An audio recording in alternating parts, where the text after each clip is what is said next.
Eleanor Whitmore didn't scream when she heard her husband call her replaceable. She didn't cry. She walked to the window, removed her wedding ring, pressed it against her palm until the metal left a mark, and then she put it back on. Because she wasn't finished yet. If you've ever been made to feel invisible by the one person who was supposed to see you, clear as stay until the very end of this story. Subscribe so you don't miss what happens next. And drop your city in the comments. I want to see how far this story travels. The summer of 1815 had been a cruel one in Virginia. The heat came early and stayed late, pressing down on everything. The tobacco fields, the limestone roads, the wide verandas of the old estates, where men gathered in the evenings to drink bourbon and discuss matters of business, law, and land. It was the kind of heat that made tempers short and secrets restless. The kind that drew things up out of the earth that had been buried too long. Eleanor Whitmore Caldwell had spent most of that summer doing what she always did, managing the household accounts at Caldwell House, writing correspondence. Her husband never had time to answer, and making sure the mill her father had left her continued to run without anyone noticing how hard she was working to keep it that way. She was 27 years old. She had been married for 4 years, and she could not remember the last time her husband had said her name like it meant something to him. That changed on a Tuesday evening in late July. Not because something wonderful happened, because something broke. The Caldwell estate sat on 340 acres of Virginia countryside, and the main house had been in the family since Nathaniel's grandfather had built it with his own hands, and a stubbornness that, according to local legend, had frightened off 2 separate sets of creditors and one very determined lawyer from Philadelphia. It was a house that believed in itself. High ceilings, wide doorways, a front staircase that made every person who descended it feel briefly magnificently important. Eleanor had never quite felt that way on those stairs, but she had learned to walk them with enough composure that no one could tell. The evening. Nathaniel hosted the Hartwell dinner. Eleanor had spent the better part of the afternoon making sure everything was perfect. The table linens, the candles, the seating arrangement that kept old Judge Hartwell away from his estranged nephew, and placed the visiting merchant from Richmond beside the one local man most likely to invest in his textile proposals. She had done all of this quietly, efficiently, without being asked. That was, she had come to understand what it meant to be useful. She heard the word for the first time that evening. Not for the first time in her life, but for the first time with the full weight of what it had always meant, stripped clean of any pretense. She had come downstairs earlier than expected. Her gloves were still in her left hand, not yet pulled on, and she was rounding the corner toward the drawing room when she heard Nathaniel's voice carrying through the half-open door. How was laughing. That easy low laugh he used when he was comfortable, when he was among men he respected and conversations that mattered to him. "You're a fortunate man, Caldwell," said a voice Eleanor recognized as belonging to Mr. Ashford, the merchant from Richmond. "A household that runs itself, that's a rare thing." "It doesn't run itself," Nathaniel said. There was warmth in his voice, the warmth of a man being modest. "Eleanor manages it. Does she give you trouble about the accounts?" "Eleanor." Another laugh, shorter this time, almost fond. "No, she's not difficult. She knows what's expected of her. She manages the accounts, the workers, the household correspondence. She's useful, Ashford. I'll give her that. Useful and capable and mercifully undemanding." Silence. Then Mr. Ashford said appreciatively, "A man could do worse." "A man could do considerably worse," Nathaniel agreed. Eleanor stood in the hallway for a long moment. Her gloves were still in her hand. She was not certain how long she stood there. Long enough for the candle at the end of the hall to gutter once in a draught she didn't feel. Long enough for the laughter in the drawing room to move on to other things. Land prices, the new federal road proposal, some matter about horses. She pulled her gloves on, smoothed them carefully over each finger. Then she walked into the drawing room with her chin level and her expression arranged into something warm and welcoming, and she greeted Mr. Ashford as though she had only just come downstairs. "Mrs. Caldwell," Nathaniel said, turning toward her with a smile. "We were just speaking about the harvest projections." "Were you?" she said pleasantly. Later that night, lying in the dark on her side of the bed, they no longer shared with any real intimacy. Eleanor stared at the ceiling and tried to decide what she felt. She thought it would be anger. It wasn't. It was something quieter than anger. Something that had been there for a long time. She realized she had simply never had a word for it before. The feeling of being accurately described. The feeling of being summed up correctly, comprehensively by someone who had never once tried to understand you. Useful. She was useful. She was not beloved. She was not seen. She was not the person her husband thought of when the day was hard, or the evening was long, or the news was troubling. She was the person who made sure everything continued to function so that he could be those other things to himself. She turned her wedding ring on her finger in the dark. She did not cry. Eleanor Whitmore had learned a long time ago that crying inside a house that wasn't really yours accomplished nothing. Instead, she thought about her father. Thomas Whitmore had been a practical man in the way that self-made men sometimes are practical in business, generous in private, and utterly without pretension. He had built his textile mill from a modest inheritance and 30 years of relentless, unromantic work. He had taught Eleanor to read accounts before she could embroider a handkerchief. He had brought her to the mill floor when she was 9 years old and shown her how the machines worked, how the workers were paid, how a man's reputation in business was built slowly, carefully, and always on whether his word was worth keeping. He had died when Eleanor was 22, 2 years before her marriage. He had left her everything, not in the way that men usually left daughters. Things, small bequests, jewelry, a house to be managed by a male trustee until some appropriate gentleman came along to take it over properly. Thomas Whitmore had left Eleanor the mill, the accounts of the deed to the Whitmore land, and a letter written in his careful, cramped handwriting that she had read so many times she could recite it from memory. Eleanor, it said, "You are the sharpest mind I have ever known, and I have known a few. Do not let anyone convince you that silence means weakness. Do not let anyone mistake your patience for agreement. The mill is yours. The land is yours. You earned it by understanding it, and no document, no marriage, and no man's opinion changes what the law has already settled. Trust the law. Trust your own judgment.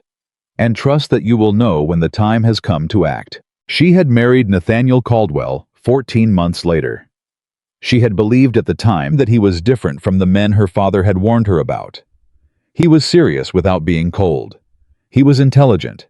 He had looked at her across a dinner table at the Hartwell estate and asked her a question about Virginia land law that no man had ever thought to ask her, not as a test, but as a genuine inquiry, as though he expected her to have an answer worth hearing. She had given him one. He had listened. She had thought, "This one sees me." She had been wrong. He had seen something in her, something he recognized as competence, as capability, as the promise of a household that would never become a burden. He had seen in Eleanor Whitmore a woman who would be useful, and she had mistaken that for being known. The morning after the Hartwell dinner, Eleanor rose before first light. She dressed without waking the household. She went to the small room at the back of the house that she used for correspondence, not the main study, which was Nathaniel's, but the narrow side room with the single north-facing window that she had quietly claimed for herself in the first year of their marriage, filling it gradually with ledgers and letters and her father's old surveying maps of the Whitmore property. She sat down at her desk. She opened the locked bottom drawer, the one Nathaniel had never asked about, the one whose key she kept on a ribbon beneath her corset, and she took out the file she had been building for the past 3 months. Charles Whitmore had started making inquiries in April. Eleanor had noticed in May. She had begun keeping records in June. Her cousin Charles was 44 years old, twice married, currently between both wives and several business ventures that had not gone the way he had hoped.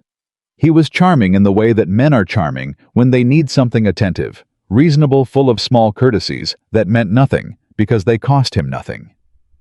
He had been kind to Eleanor at her father's funeral, and she had accepted his condolences with the same careful composure with which she accepted most things, and she had watched him from across the burial ground with her father's practicality sitting in her chest like ballast. Charles had always wanted the mill. He had wanted it when their grandfather was still alive, and there had been some question of who would inherit the family's business holdings. He had wanted it when Thomas Whitmore built it into something significant and Charles's own ventures were floundering. He had wanted it at the funeral. Eleanor was certain, though, he had been gracious enough to keep that particular want out of his face on that particular day. Now it seemed he had decided to stop waiting for something to happen and start trying to make something happen. The documents in her file were not dramatic. That was what made them worrying. Letters mostly.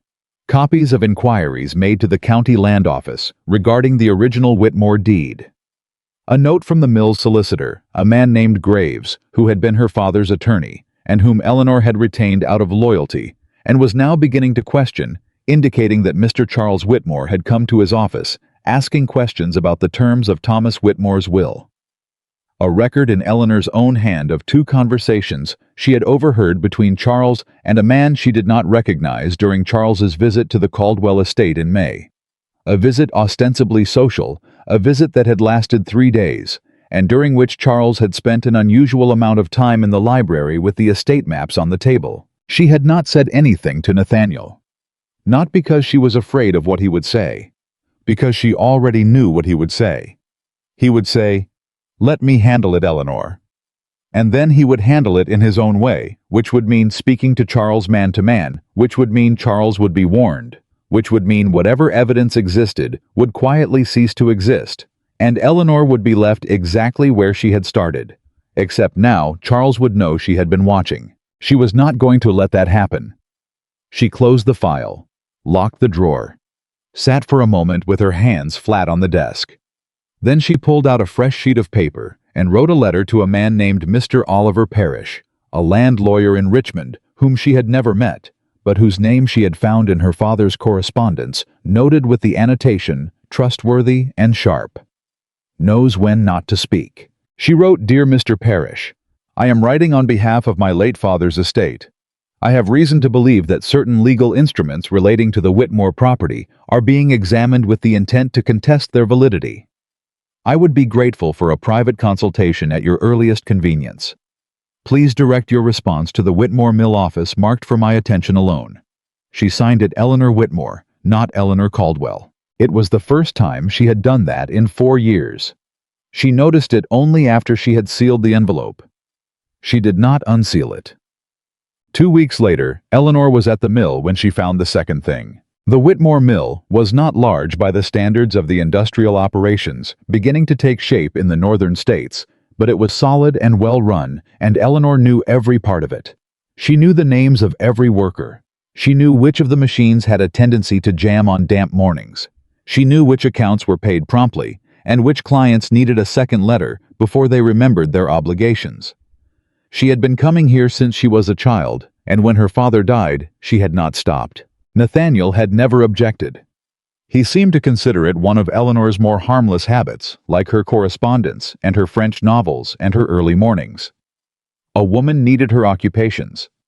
What he did not know, what he had never thought to ask, was that Eleanor had spent the past 3 years quietly, systematically, and without any fanfare whatsoever, learning everything there was to know about running the mill that was legally and entirely hers. She had not done this because she expected a crisis. She had done it because her father had taught her that the best time to prepare for something was before you needed to. She was in the counting room going over the summer payroll when Will Mathers, her floor supervisor, knocked on the door with his hat in his hands and a look on his face that Eleanor had learned to recognize over the years as his. "There is something I think you ought to know, Mrs. Caldwell, but I am not entirely certain how to say it expression." "Will," she said. "Close the door." He did. "What is it?" He turned his hat over once in his hands. "Had a man come through yesterday afternoon. Said he was doing a survey for the County Road Commission. Asked a good number of questions about the property lines on the east side." "What kind of questions?" "About the creek boundary." He hesitated. "About who holds the deed to the land the mill sits on." Eleanor set down her pen. "Did he give his name?" "Said his name was Marsh. Didn't have any papers on him that I saw. I told him the property was privately held and he'd need to speak with the legal office if he had official business." Will paused. "He didn't seem real interested in doing that. Took some measurements along the east fence line and left." "What did he look like?" Will described the man, mid-40s, well-dressed for someone claiming to work for a county commission, hat pulled low, a scar along his left jaw. Eleanor had never seen him. But she had read in a letter she had intercepted 2 months earlier, a letter meant for Charles that had come to the mill office by mistake, a reference to the associate I mentioned, who handles surveys of the practical variety. "Thank you, Will," she said. Her voice was level. "I'd like you to start keeping a log. Anyone who comes on the property asking questions about boundaries or deed records, I want the data description and what they said. Don't turn them away, just note it." "Yes, ma'am." He hesitated again. "Mrs. Caldwell, is there trouble coming?" She looked at him directly. Will Mathers had worked at the mill for 11 years. His wife had been sick 2 winters ago, and Eleanor had quietly arranged for the mill's doctor to visit without charging the consultation to Will's wages. His daughter had learned to read using books that appeared without explanation on their doorstep, sent from the lending library in town, by someone who had paid the annual subscription fee. How was loyal, not because she paid him well, though she did, but because she had seen him as a person and acted accordingly. "I don't know yet," she said honestly. "But if there is, I'd rather we know it's coming than be surprised by it. Can I count on you?" "Always, ma'am," he said. "Every one of us in this mill knows whose hands kept it running." She nearly said something then. Nearly let the warmth of that land somewhere visible in her expression. She held it together. "Keep the log," she said. The letter from Mr. Oliver Parrish arrived on a Thursday morning. It was short-measured and precisely what Eleanor had hoped for. "Dear Mrs. Whitmore," it read. "I am familiar with the Whitmore property and its legal history, as I had the privilege of advising your father on several matters in the years before his passing. I am aware of certain inquiries that have been made in the county records office in recent weeks, and I share your concern. I am available to meet at any time that is convenient to you. Given the delicacy of the matter, I would suggest my Richmond office at your earliest opportunity. I should mention that your father advised me, should you ever write to me, to extend to you every professional courtesy and complete confidence. He said, and I quote, 'She will not waste your time.'" Eleanor read the letter twice. Then she pressed it flat on the desk, smoothed the paper with her palm, and allowed herself for just a moment to miss her father with a completeness that she rarely permitted herself in daylight. He had planned for this. Not this exactly, not Charles, not the survey, not whatever scheme was currently taking shape. But he had known that someone would try eventually. He had known that a woman holding property of any significance would be tested, challenged, circled. And he had planted years in advance a lawyer who knew her name and had instructions to receive her if she ever came. She will not waste your time. She hadn't been invisible to him. She folded the letter, placed it in the locked drawer with the rest of the file, and began planning her trip to Richmond. She told Nathaniel she was visiting a friend. This was not a lie exactly. She had friends in Richmond. Nathaniel did not ask which friend or for how long or what she intended to do there. He looked up from his papers and said, "Take the good carriage. The roads have been rough this month," and returned to what he was reading. Eleanor stood in the doorway of the study for a moment. She thought about the drawing room, about useful and capable and mercifully undemanding, about the way he had laughed when he said it not cruelly. That was the part she kept turning over. He hadn't been cruel. He had been accurate. "Thank you," she said. "Of course," he said without looking up. She left. Mr. Oliver Parrish was a small man with a large desk and the unhurried manner of someone who had spent 40 years in rooms where panic was expensive. He stood when Eleanor entered, shook her hand without the hesitation that some men deployed at the last second when offered a woman's hand in a professional context, and gestured to the chair across from him. "Mrs. Whitmore," he said. "Or do you prefer Caldwell?" "Whitmore will do for today," she said. "For this matter." He nodded as though that were entirely sensible. "Then let me tell you what I know." What Mr. Parrish knew was considerable. Charles Whitmore had over the preceding 4 months made inquiries with 3 separate parties: the County Land Records Office, a notary in Fredericksburg, and a document examiner of uncertain reputation in Baltimore. He had also engaged on what he believed was a confidential basis an attorney named Holt. A man Mr. Parrish described with careful professional neutrality as talented at finding flexibility in documents that ought to be fixed. "I is building a case," Parrish said.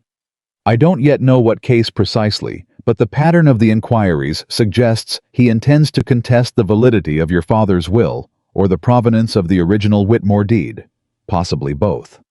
On what grounds? That is what I haven't yet determined. There may be nothing. Men like your cousin sometimes build elaborate structures on sand, hoping the other party won't look too closely. But the Baltimore connection concerns me.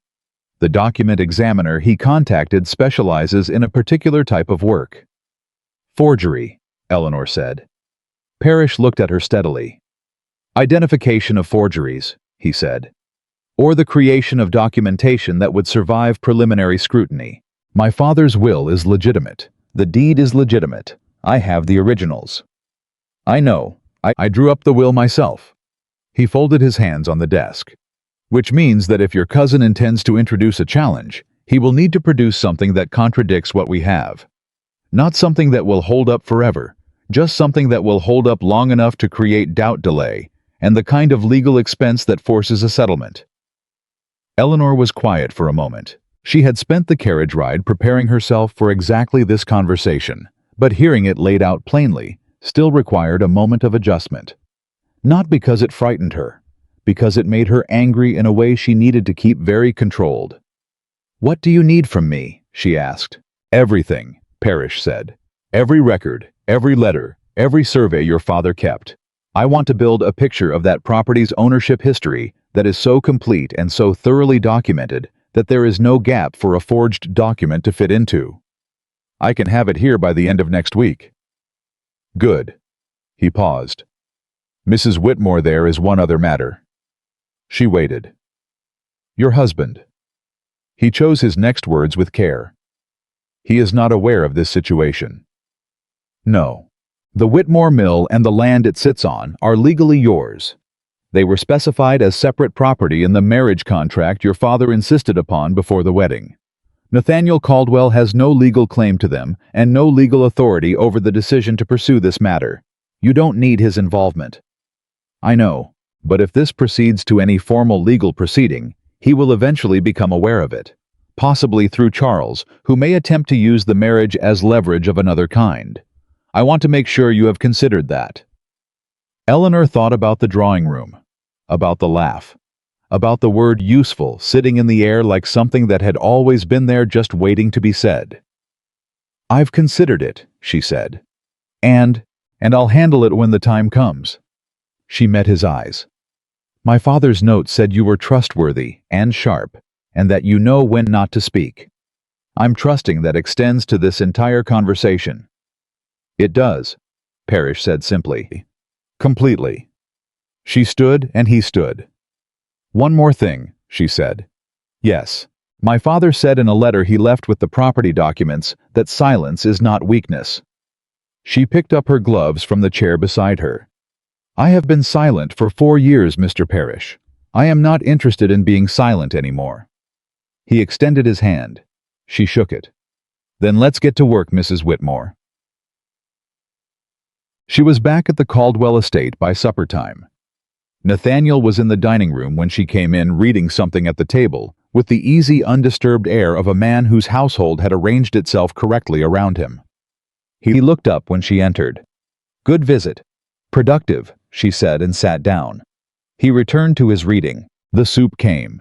Then the bread. Then the second course that Eleanor had arranged days ago without thinking much about it. The same way she arranged everything quietly ahead of time, so that it simply happened, and no one had to notice the effort. She looked at her husband across the table. How was objectively a good-looking man? There had been a time when that had mattered to her, when she had sat across tables from him with the warm, uncertain hope of someone who believed that being chosen by this particular person meant something significant about her own worth. She remembered that feeling the way you remember a season accurately without being able to really feel it anymore. Nathaniel, she said. He looked up. Has Charles spoken to you recently about the mill or the Whitmore property? His expression shifted slightly, the small adjustment of a man recalibrating for an unexpected topic. He mentioned something at the Hartwell supper in May, he said. Said he had some concerns about the estate management since your father's passing. I told him the property was well in hand. Did he say anything specific? Not particularly. I didn't encourage it. He set down his reading. Has something come up? I'm not sure yet, she said. I'd prefer you not discuss the Whitmore holdings with him if he brings it up again. If he has questions about the property, he can direct them to the estate's legal office. Nathaniel looked at her for a moment, with a slight expression of surprise, the expression she recognized of a man who had not expected to be told what to do in this particular tone by his wife. All right, he said after a beat. If that's what you'd prefer. It is, she said. Thank you. She picked up her fork. Nathaniel watched her for just a second longer than usual. Then he picked up his reading, across the table. Eleanor cut her food with precise, unhurried movements. She ate without tasting it because her mind was already 3 steps ahead, running through the contents of her father's locked box, the documents she would bring to Richmond, the timeline that Mr. Parrish had outlined. She was not afraid. She was for the first time in a long while entirely focused. She had spent 4 years being useful. She was finished with that. The documents arrived at Mr. Parrish's Richmond office on a Wednesday, packed in 2 leather cases that Eleanor had carried herself, rather than entrust to a courier. She had spent the better part of 3 evenings going through her father's locked box, not hurrying, not skimming, reading every page the way Thomas Whitmore had taught her to read anything that mattered slowly twice with a pen in her hand, to mark what needed marking. There was more than she had expected. Her father had been thorough in a way that went beyond ordinary thoroughness. He had kept copies of everything, not just the deed and the will, but the correspondence surrounding them. Letters from surveyors. Letters from the county land office confirming boundary measurements. A letter from the original notary, who had witnessed the deed signing, dated 1797, with a description of all parties present and the exact language used. A second letter from that same notary written 8 years later, attesting to the continued accuracy of the first. Thomas Whitmore had known Eleanor realized as she read that someone might try this someday. He had not known it would be Charles, but he had built his documentation as though he did. She had placed the files in front of Mr. Parrish with something close to satisfaction. He had spent 20 minutes going through them without speaking. When he finally looked up, he said, "Your father was an extraordinary man." "He was a practical one," Eleanor said. "He knew what the world was."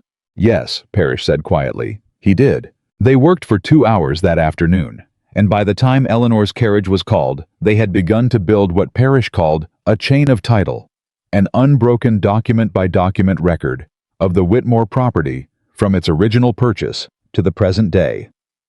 Every transfer, every survey, every legal attestation, laid end to end. It was the kind of record that left no gaps, no ambiguities, no spaces where a competing document could be inserted without immediately drawing questions about where it had come from and why no one had seen it before. "This is good," Parrish said as Eleanor pulled on her gloves. "This is very good.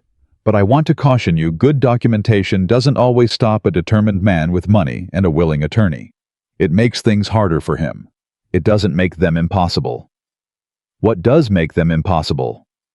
"Finding out what he's actually planning before he executes it," Parrish said, "and making sure that when he does move, we're already positioned to answer him." Eleanor thought about that on the ride home. She thought about Charles, his easy laugh, his attentive manner, the way he had held her hand at her father's graveside and said, "Thomas would be so proud of how you've managed everything, Eleanor." She thought about the survey man with the scar on his jaw, measuring the east fence line while she was inside going over payroll. She thought about the document examiner in Baltimore, who specialized in things that needed to survive preliminary scrutiny. She thought about the mill workers, Will Mathers and the others, who had spent years keeping the operation running under her direction, while the rest of Virginia assumed that someone else must be responsible, because Eleanor was after all a married woman, and married women did not run mills. She thought about Nathaniel at the dining table returning to his reading. And she thought, "I have been preparing for this my whole life without knowing it. I am not going to lose." August came in hard. The heat that had been oppressive in July became something worse in August, a dense, airless weight that settled over the Virginia countryside and didn't lift. The kind of August that made horses bad-tempered and men short-fused, and negotiations fractious in ways that had nothing to do with the actual business being conducted. Eleanor found it clarifying. She had always done her best thinking in discomfort. Her father had been the same way. He had told her once that the best deals he ever made were the ones where the other man was slightly too hot and slightly too tired, and Eleanor's father was the only person in the room who had thought to eat a proper breakfast and drink enough water before the meeting started.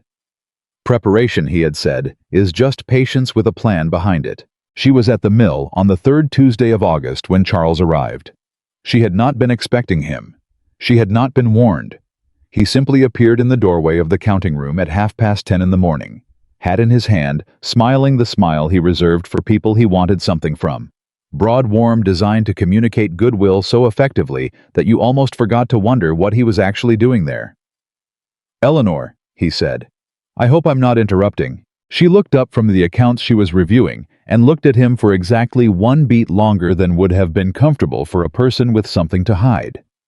She had practiced this, the level look, the pause, the complete absence of either warmth or alarm that would tell him nothing about what she knew.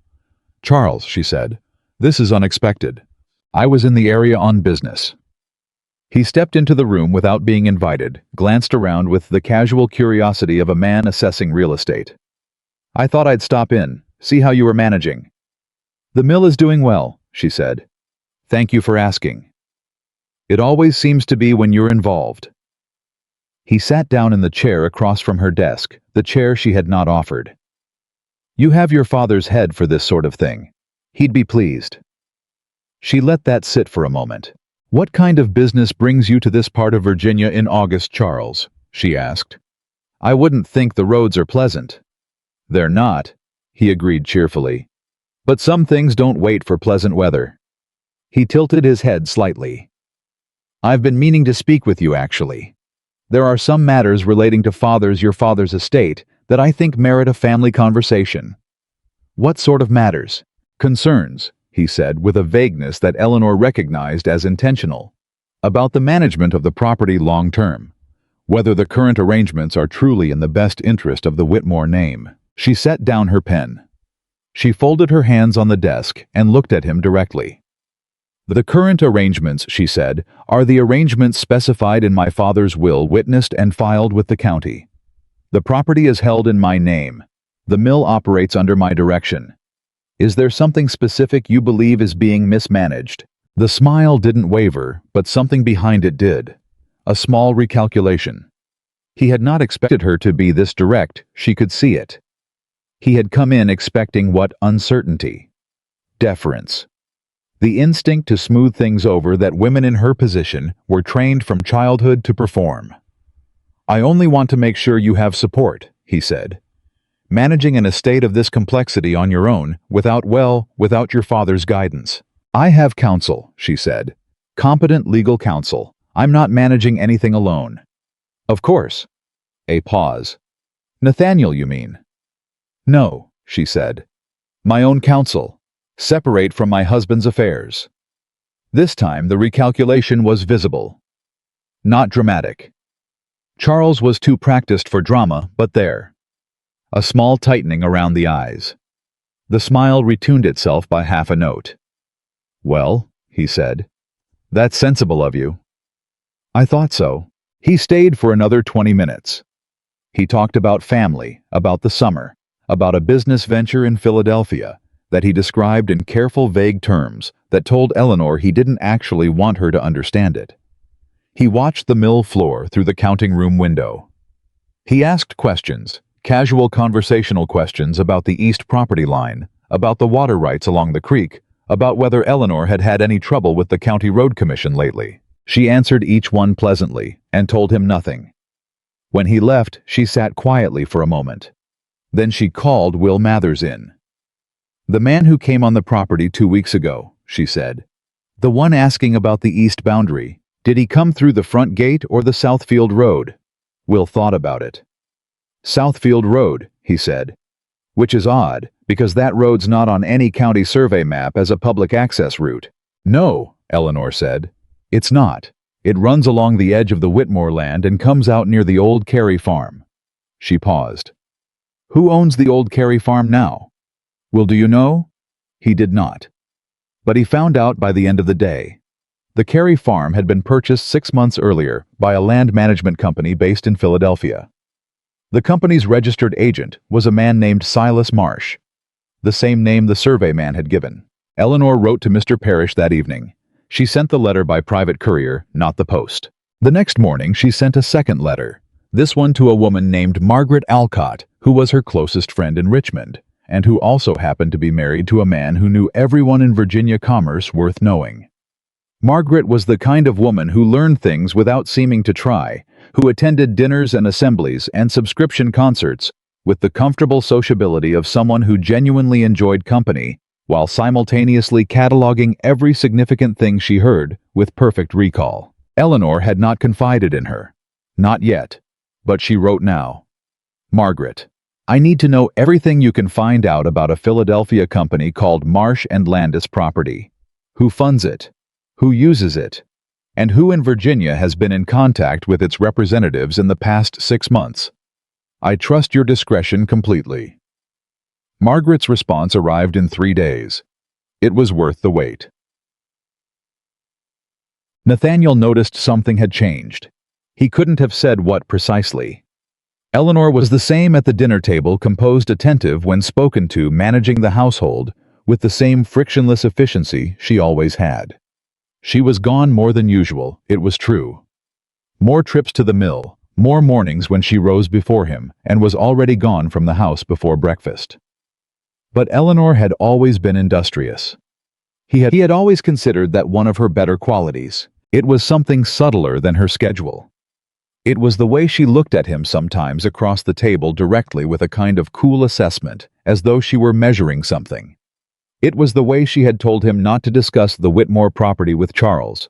Not asked him, told him, and the tone she had used, which was not the tone of a woman making a domestic request, but the tone of a woman who had already decided and was simply informing him of the decision. It was the letter that had come to the house addressed to Eleanor Whitmore, that she had taken from the hall table herself and placed in her correspondence bag without comment. He had not asked about it. He told himself this was out of respect for her privacy. He had in the past occasionally checked himself on the point of speaking when Eleanor's affairs seemed to be progressing smoothly without his involvement, reminding himself that she was capable, that she managed things well, that there was no reason to insert himself where he was not needed. But the truth he sat with on a Tuesday evening in the study, staring at a letter he was not reading, was that he was beginning to feel for the first time a kind of uncertainty about his own household that he did not know what to do with. He heard Eleanor's footsteps in the hall, heard her pause at the study door, not entering, just pausing the way she did sometimes when she was deciding whether to say something. "Nathaniel," she said from the doorway. He turned. "Yes. Charles came to the mill this morning. He set the letter down entirely." "Did he?" "He did." She came into the room but didn't sit. She stood with the same easy, grounded posture she always had. No fidgeting, no wringing of hands, no signs of distress. Just information being delivered. He asked questions about the east boundary and the water rights along the creek. He framed them as family concern. "What did you tell him?" "Nothing he didn't already know." A pause. "I also learned today that the man who came onto the mill property 2 weeks ago, the one asking about the boundary lines, is connected to a property company in Philadelphia that has been acquiring land adjacent to the Whitmore acreage for the past 6 months." Nathaniel was quiet. "Eleanor," he said carefully, "what is it that you believe Charles is trying to do?" She looked at him for a moment. Not with anger, and not with the careful composure she sometimes wore like armor. Something more direct than either. Something that felt uncomfortably like honesty in its plainest form. "I believe he is building a legal challenge to my father's deed," she said. "I believe he has engaged an attorney who specializes in the kind of documentation that creates doubt about title provenance. And I believe he has spent the past 6 months quietly positioning himself to claim that the Whitmore property was never properly conveyed to me." The room was very still. "That's a serious allegation," Nathaniel said. "Yes," she agreed. "It is." "Do you have evidence?" I have a pattern, she said. Parrish, my attorney in Richmond, is building the documentation to respond to whatever Charles produces. But I need you to understand what is happening so that you are not caught off guard if Charles approaches you directly. She said, my attorney, without emphasis. Matter of fact. As though there had never been any question that she would have her own legal representation completely separate from anything to do with him. Nathaniel realized sitting there that there was indeed no question. She had arranged all of this herself. While he had been in the study reading about harvest projections and federal road proposals, his wife had been conducting a legal operation of some complexity with professional counsel. She had retained independently, and she had done it with such quiet efficiency that he had not even noticed the space she'd been occupying was that large. "Why didn't you tell me sooner?" he asked. She looked at him for a long, even moment. "Because I wasn't certain what you would do with the information," she said. "And I needed time to be certain myself." It was not an accusation. That was the strange part. She said it the way you'd state a fact about the weather plainly without malice, with the straightforward honesty of someone who had simply stopped pretending. It landed like one anyway. He said nothing. What was there to say? She was right. If she had come to him in May with suspicions but no evidence, he would have spoken to Charles. He would have managed it. He would have taken hold of something that was not his to hold with the best possible intentions, and in doing so, he would have destroyed 3 months of careful, intelligent preparation. "What do you need from me?" he asked. She tilted her head slightly, as though this was not the question she had expected. "Don't discuss the property with Charles," she said. "If he approaches you, tell him Eleanor's affairs are Eleanor's business. That's all." "That's all." "That's all," she confirmed. "I have it in hand." She left. He sat in the study for a long time after she was gone. The letter that changed everything arrived on the first Friday of September. It came to Mr. Parrish's office, forwarded from a contact he maintained in the Baltimore legal community, a man who kept his ear close to the kind of conversations that happened in the lower register offices, on the less prominent streets where the work was not always the kind you'd mention at respectable dinners. Parrish read it twice before he sent for Eleanor. When she arrived, he set the letter on the desk between them without preamble. "Charles has filed a formal inquiry," he said, "with the county clerk's office. He's not contesting the will, not yet. He's questioning the original deed. Specifically, he's claiming that the survey conducted in 1797, when your grandfather originally recorded the boundary of the Whitmore land, was fraudulent." Eleanor felt something cold settle in her chest. Not fear. Focus. "On what basis?" "He's produced a document," Parrish said, and his voice was careful now, the voice of a man choosing every word. "A second survey purportedly from 1796, dated 1 year before the one on record, that shows the eastern boundary of the Whitmore land, 200 feet west of where the current deed places it. If this document is accepted as genuine, it would mean the section of land the mill sits on was never legally part of the Whitmore property. It was part of the adjacent tract. The adjacent tract that a Philadelphia company called Marsh & Landis has been quietly purchasing for the past 6 months, Eleanor said. "Yes." She was quiet for a moment. "The document is a forgery," she said. "Almost certainly," Parrish agreed. "But it's a very good one. Good enough to require professional analysis to dispute, which takes time. And time is what Charles needs. Enough delay, enough legal uncertainty, enough expense that you settle rather than fight." Eleanor looked at the letter, then at Parrish. "What do we do?" "We move faster than he expects," Parrish said. "The 1797 survey, your father kept the original, not a copy, has witness signatures. I want to locate every living witness or their direct descendants and get sworn statements before Charles can reach them first." He leaned forward. "And I want a professional document examiner of our own. Someone whose credentials cannot be questioned. Someone whose analysis will be decisive." "How long?" 4 weeks, possibly 6. "And in the meantime," Parrish said, "I file a counter notice with the clerk's office today. It doesn't stop the inquiry, but it puts our response on record and prevents Charles from getting any interim rulings without our knowledge." He paused. "There's one more thing." She waited. The attorney Charles is using Holt has filed the inquiry jointly with one other party, as a co-claimant. Parrish picked up the letter again and read the name aloud. Eleanor went very still. It wasn't a stranger's name. It was a name she recognized from the drawing room, from dinner tables, from the easy, comfortable social world of Virginia's landowning families, where everyone knew each other and trust was extended as a matter of course, because these were after all people just like you. It was a man who had dined at the Caldwell estate 3 times in the past year. A man who had sat across from Nathaniel and discussed harvest projections and federal road proposals, while Eleanor arranged the table linens and made sure the soup course arrived at the right temperature. "He's a business associate of my husband's," she said. "Yes," Parrish said. "He is." The silence between them was different now, heavier. "This complicates things," Parrish said. Not gently, accurately. "Yes," Eleanor said. "It does." She sat with it for a long moment, the shape of what this meant. The thing it required her to do next. The conversation that could no longer be avoided or delayed or carefully managed into a later, more convenient time. She had hoped to keep Nathaniel out of it until she had everything resolved. Until she could walk into whatever proceeding came next with every document in order and every witness statement signed, and the kind of airtight case that left Charles no room to maneuver. She had hoped, if she was being completely honest with herself, to resolve this without needing anything from her husband at all. To prove to herself as much as anyone that she was entirely capable of standing without him. But his business associate was on the filing, and that meant whatever else happened, Nathaniel Caldwell was already in this. He just didn't know it yet. She stood.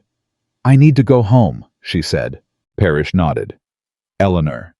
He used her first name. She didn't correct it. "Be careful how you tell him." "I know," she said.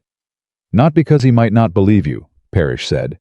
"Because when he hears this, his first instinct will be to take over. And this is not his case to take over." She looked at him for a moment. "No," she said. "It's not." The carriage ride back to the Caldwell estate took 2 hours. The roads were dry and the afternoon was long and hot, and Eleanor spent most of it very still, looking at nothing outside the window, thinking. She thought about the business associate.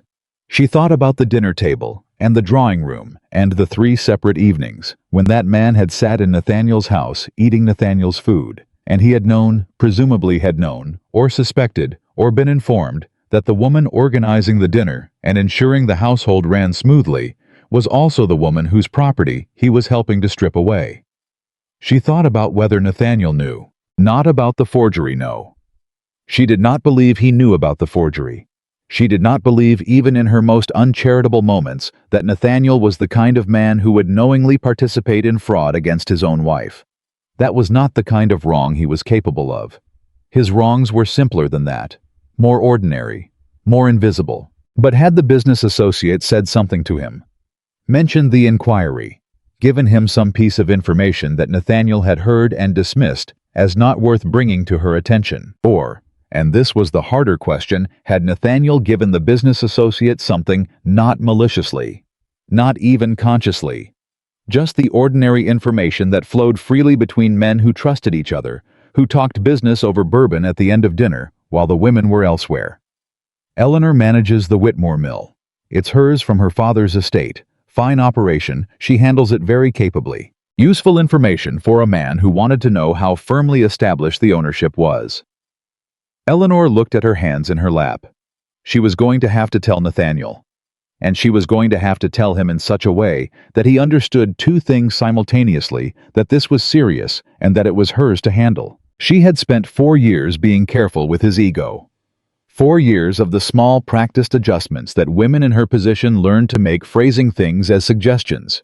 Timing. Difficult information for moments when he was receptive, allowing him to arrive at conclusions she had already reached as though they were his own. She had done it without resentment mostly. It was simply the currency of the marriage she had. But she was done spending it on Charles's problem. When she walked into the Caldwell house that evening, Nathaniel was in the front hallway, not the study, not the dining room. The hallway, as though he had been waiting. He looked at her face, and something shifted in his. "What happened?" he said. And Eleanor, for the first time in 4 years of marriage, told him the truth without softening a single edge of it. She told him about Charles, about Parrish, about the forged survey and the Marsh and Landis Company, and the 4 months of documentation she had been building while he read about harvest projections in the study. She told him about his business associate's name on the filing. She watched his face as she did. Watched the confusion first, then the dawning comprehension, then something she hadn't expected. Not anger, not defensiveness, but something quieter and more complicated. Something that looked around the edges like shame. He said when she finished, "Why didn't you tell me any of this before now?" She had prepared an answer for this question. A reasonable, measured answer about evidence and timing and legal strategy. She gave him the true one instead. "Because I didn't know," she said quietly, "whether you would help me or handle it. And I couldn't afford the wrong one." He was silent for a long moment. "And now," he said. "Now I need you to do one thing," she said. "I need you to speak with Harrison tomorrow calmly, without telling him what I know, and find out what he's been told about the inquiry. Not to confront him, just to understand how far the information about the Whitmore property has traveled." She watched him take that in. Watched him absorb the fact that she was not asking him to charge in to fix it, to put himself in front of it. She was asking him for one specific thing that required exactly his particular position and his particular relationships, and nothing more than that. He nodded slowly. "I can do that," he said. "Thank you," she said. She walked past him toward the stairs. "Eleanor." His voice stopped her. She turned. He was looking at her with an expression she had not seen on him before, or perhaps she had seen it but had not known how to read it until now. "I should have asked more questions," he said. "Earlier. About what you were doing. About what you needed." She looked at him for a long moment. "Yes," she said. "You should have." She went upstairs. Behind her, she heard the study door close. She sat on the edge of the bed in the quiet of the upper hallway and let herself be tired for exactly 5 minutes. Let the weight of the day settle through her. Let herself feel briefly and privately the loneliness of having carried this alone for so long. The mill, the documents, the plan, the knowledge that she was fighting something serious with no one beside her who actually understood what was at stake. 5 minutes. Then she straightened, picked up her journal from the nightstand, opened it to a fresh page. She wrote the name of the business associate at the top. Below it, she wrote the name Marsh and Landis. Below that, the name of the Baltimore document examiner. Below that, the names of the 1797 survey witnesses that Parrish had identified as potentially still living. She drew lines between them, looked at the shape they made. It was a plan. It was a good plan. It had gaps she was going to have to close quickly before Charles moved again, before the inquiry progressed to the point where interim rulings became possible. But it was solid. She closed the journal. Outside, the September heat was finally faintly beginning to ease. The first suggestion of something cooler at the edges of the air. The first sign that the summer, long as it had been, was not going to last forever. Eleanor put out the lamp and lay down in the dark. She did not sleep immediately, but when she did, she slept without dreaming. Nathaniel came back from his meeting with Harrison on a Thursday afternoon, and Eleanor knew from the way he walked into the house, not the study, straight to the back sitting room where she was working, that what he had found was worse than either of them had expected. She set down her pen before he spoke. "Tell me," she said. He sat down across from her. He did not remove his coat. He had the look of a man who had been holding something carefully the entire ride home and was now finally setting it down.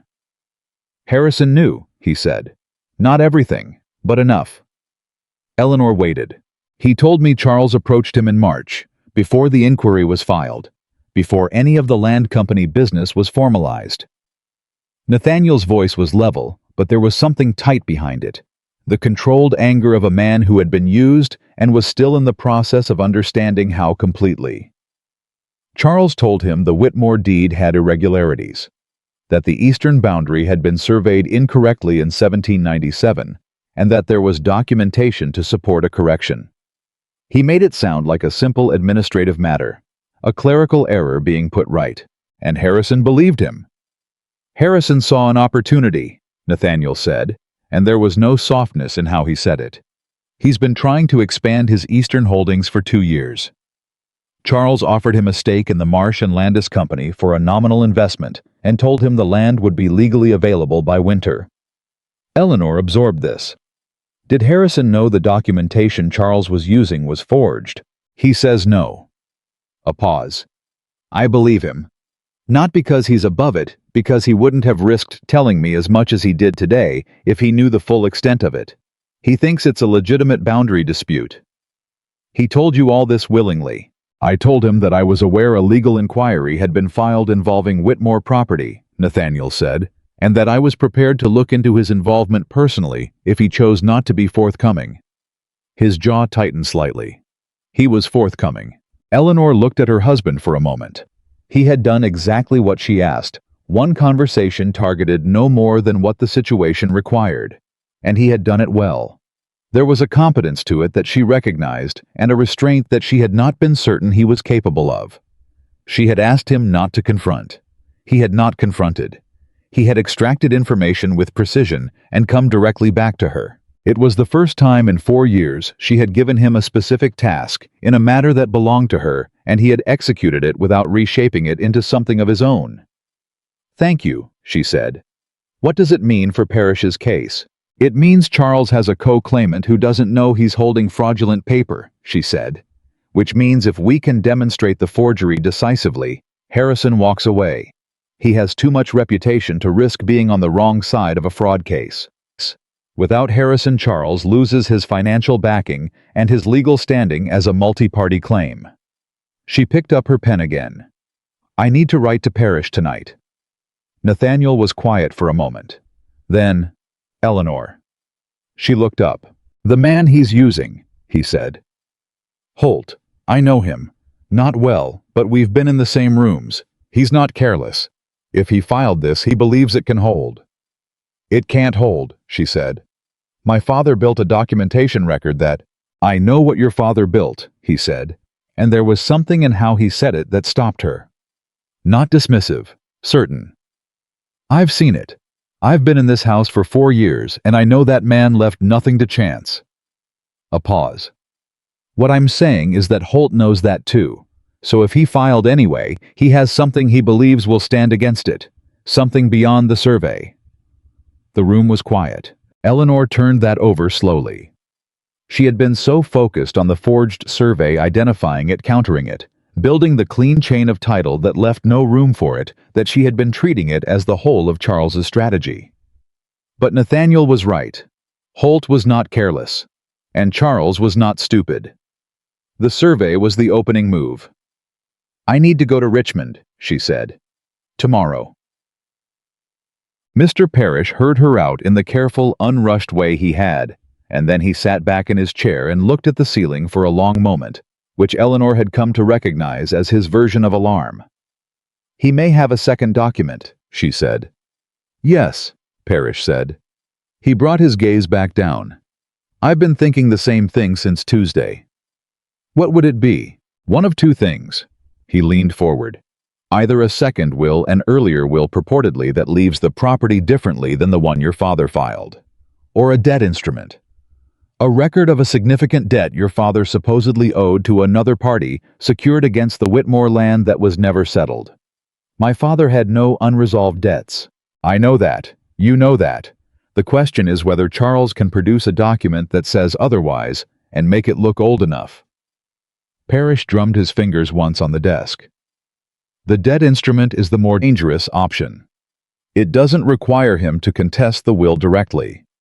It just requires him to show that the property carried an encumbrance your father never disclosed, which would cloud the title without invalidating the deed outright.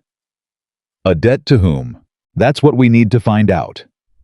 Parrish opened the folder in front of him and slid a single page across the desk. The document examiner I engaged a woman named Mrs. Frances Doyle out of Philadelphia. Best credentials I've seen in 20 years of practice, she completed her analysis of the forged survey this week. Eleanor picked up the page. It was dense with technical language. Ink composition. Paper age assessment. discrepancies in the surveyor's mark that differed from authenticated examples of the same surveyor's work by measurable degrees. At the bottom, in plain language, Mrs. Doyle had written, "This document was not produced in 1796. Based on the evidence examined, it was produced within the past 18 months. It is a forgery." "She'll testify?" Eleanor asked. "Happily," Parrish said.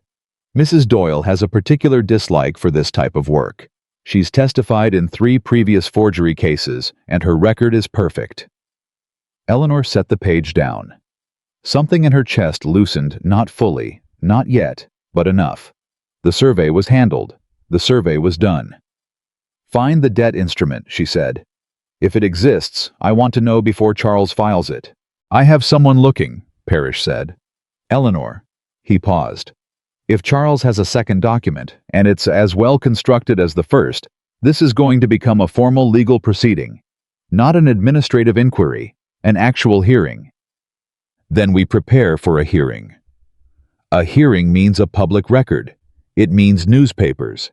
It means everyone in Virginia who knows the Caldwell name will be reading about this." She looked at him evenly. "I'm aware." "Are you prepared for that?" "Mr. Parrish," she said, "my husband called me useful to a room full of guests and didn't know I was standing in the hallway. I have been managing my reputation in this county for 4 years with quiet efficiency and no credit whatsoever." She picked up her gloves. "I am not afraid of a public record. I am afraid of losing what my father built. Those are very different fears." Parrish looked at her for a moment. "No," he said. "They are." The second document existed. Eleanor found out on a Monday not from Parrish, but from Will Mathers, who had been keeping the log she asked for, and who came to find her at the mill that morning, with a face that told her everything before he opened his mouth.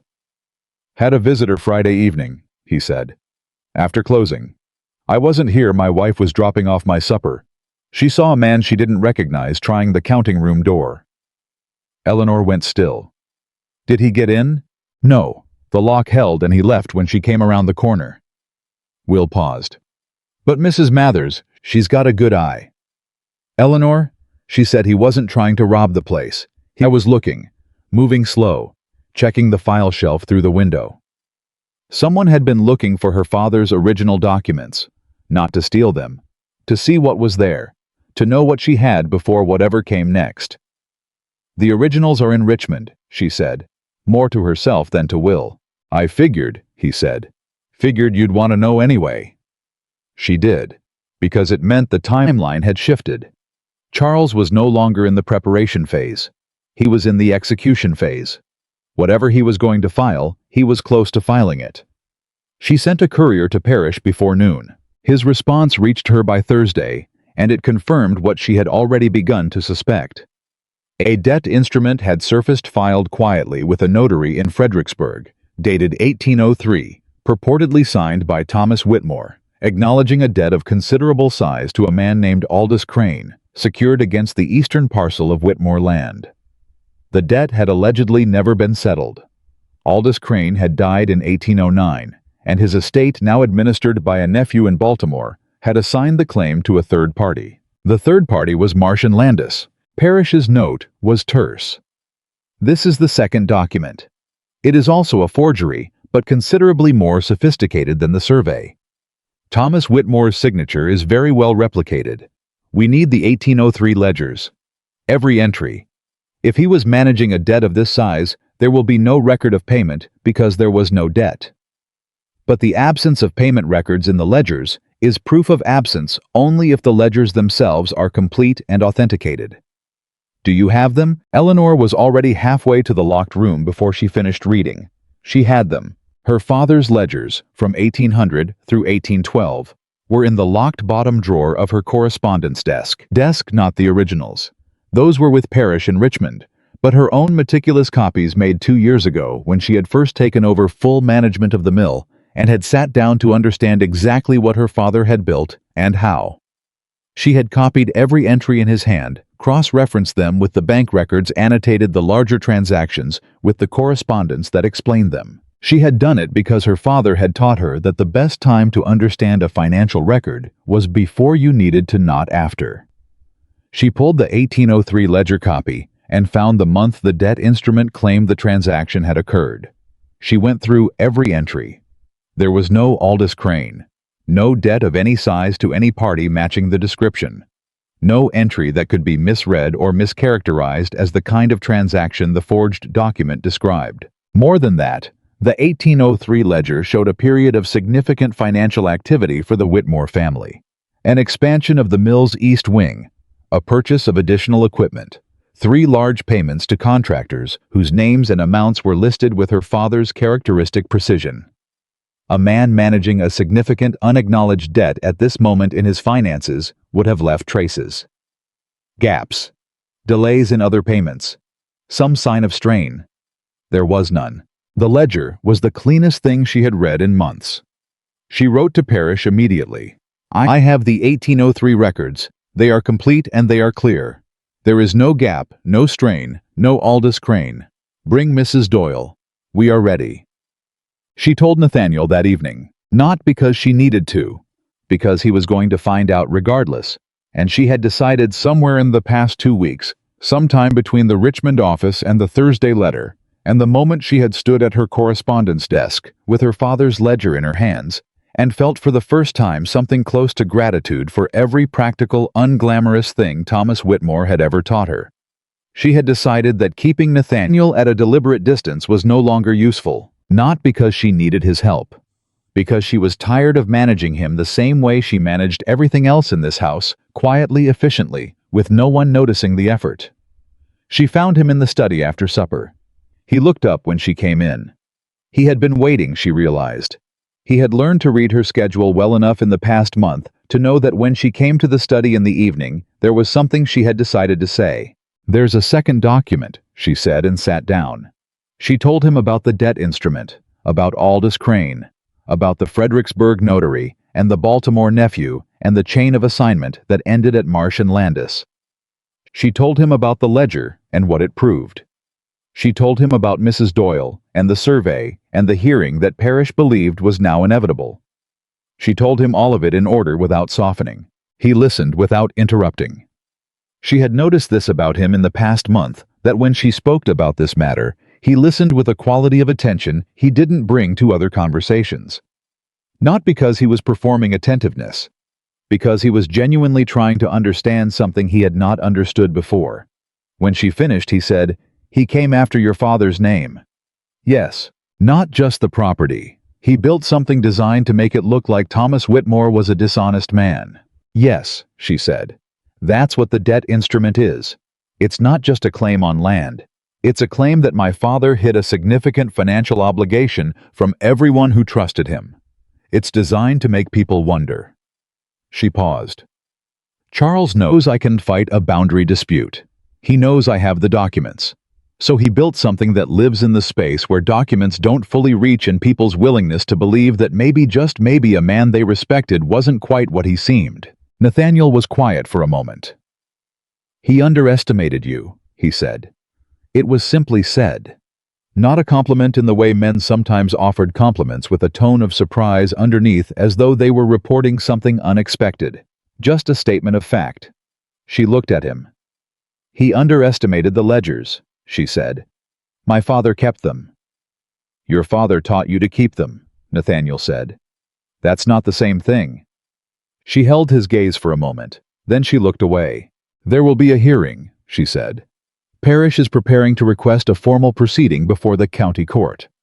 We'll present Mrs. Doyle's analysis of both documents, the complete chain of title, the authenticated ledgers, and whatever witness statements we've gathered from the 1797 survey.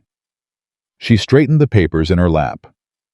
When this becomes public, and it will, Charles will argue that the Whitmore estate has been improperly managed by a woman without the judgment or the legal competence to protect it. He'll use the fact that I didn't involve my husband as evidence of either deception or incompetence. Probably both. Let him, Nathaniel said. She looked at him again. I intend to appear at the hearing, he said. Not to speak for you, not to manage it, but because I am your husband, and I know what you've done in the past 4 months, and I am not going to stand in a drawing room while Charles Whitmore tells a room full of Virginia landowners that my wife needed a man to tell her what was what. His voice was steady. Tell me what you need me to do, and I'll do it. Tell me to stand aside, and I'll stand aside. But I'm not absent for this. The room was very still. Eleanor looked at her husband. Really looked at him with the clear, unhurried attention she usually reserved for documents and accounts. She looked for the man who had called her useful and meant it as praise.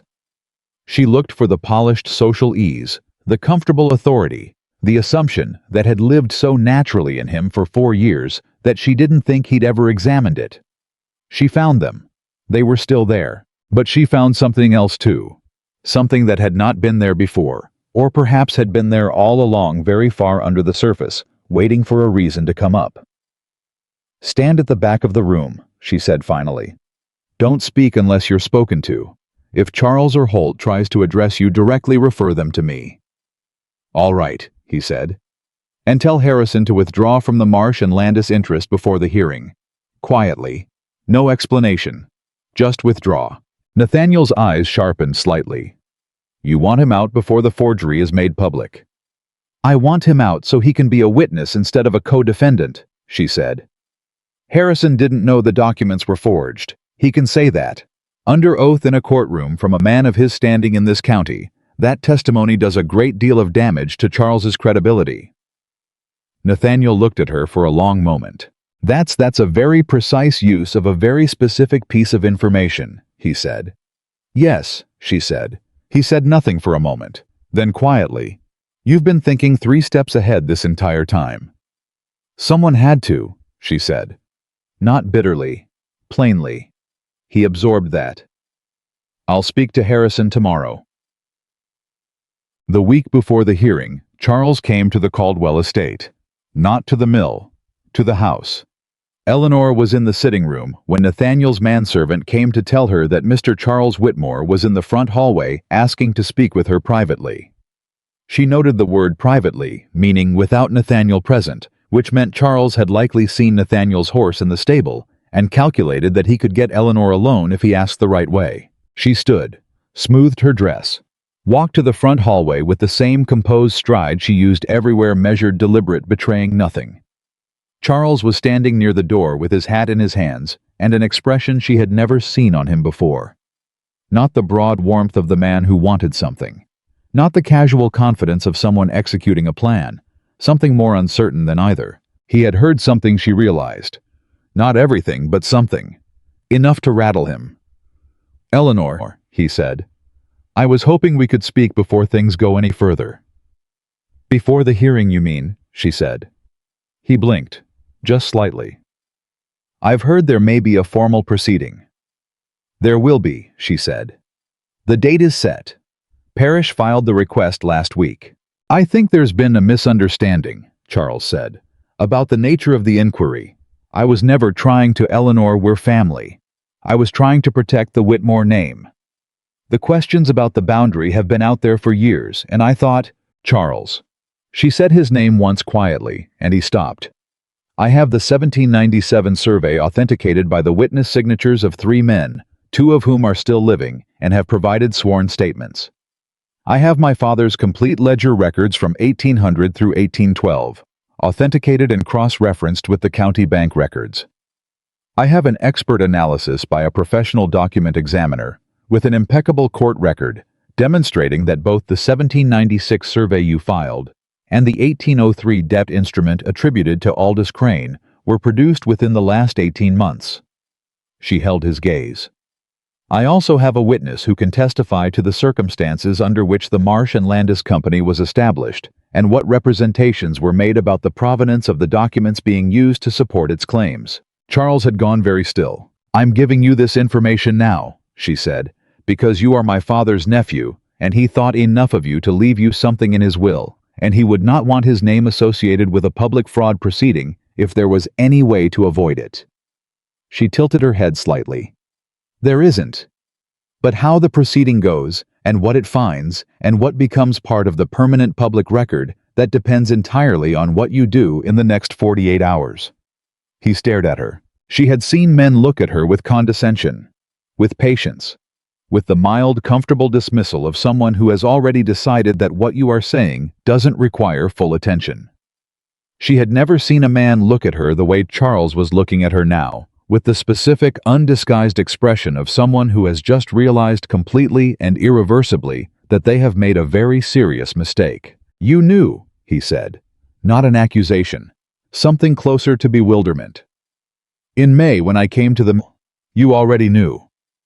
"I knew enough," she said. "How long?" "Since April," she said. "When the first inquiry went to the county land office." He was quiet for a long moment. "What do you want from me?" he asked. "I want you to instruct Holt to withdraw the filing," she said.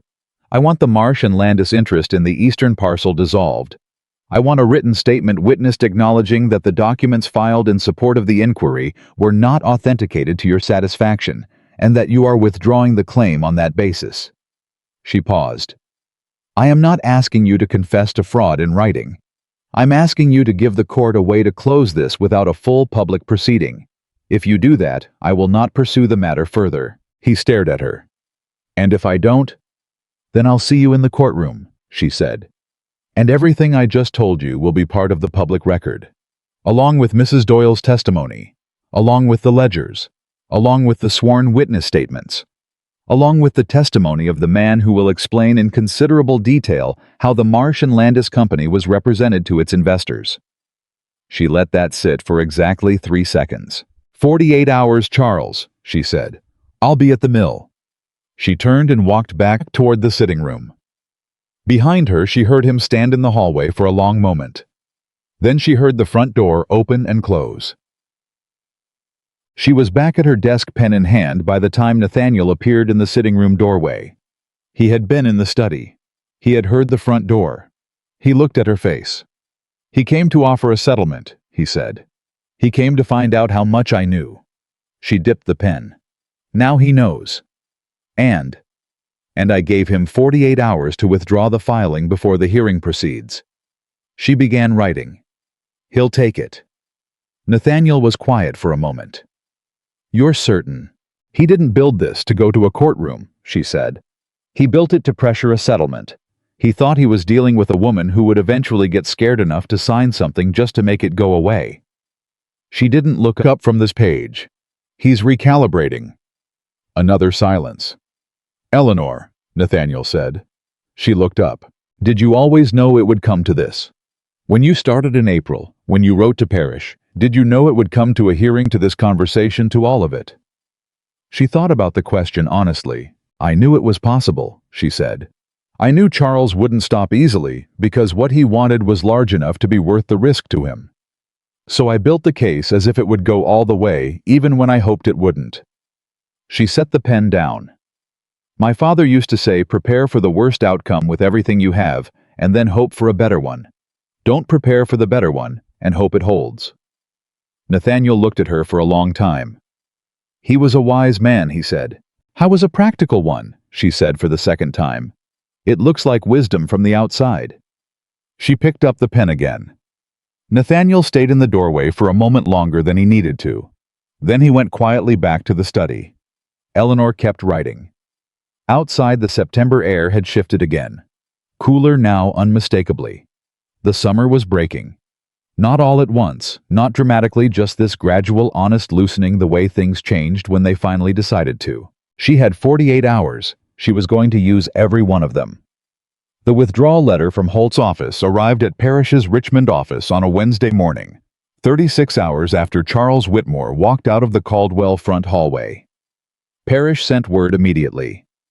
Eleanor received his note at the mill and read it twice, standing at her desk, with Will Mathers waiting quietly by the door to find out if he needed to do anything. She folded the note, placed it in the locked drawer, looked at Will.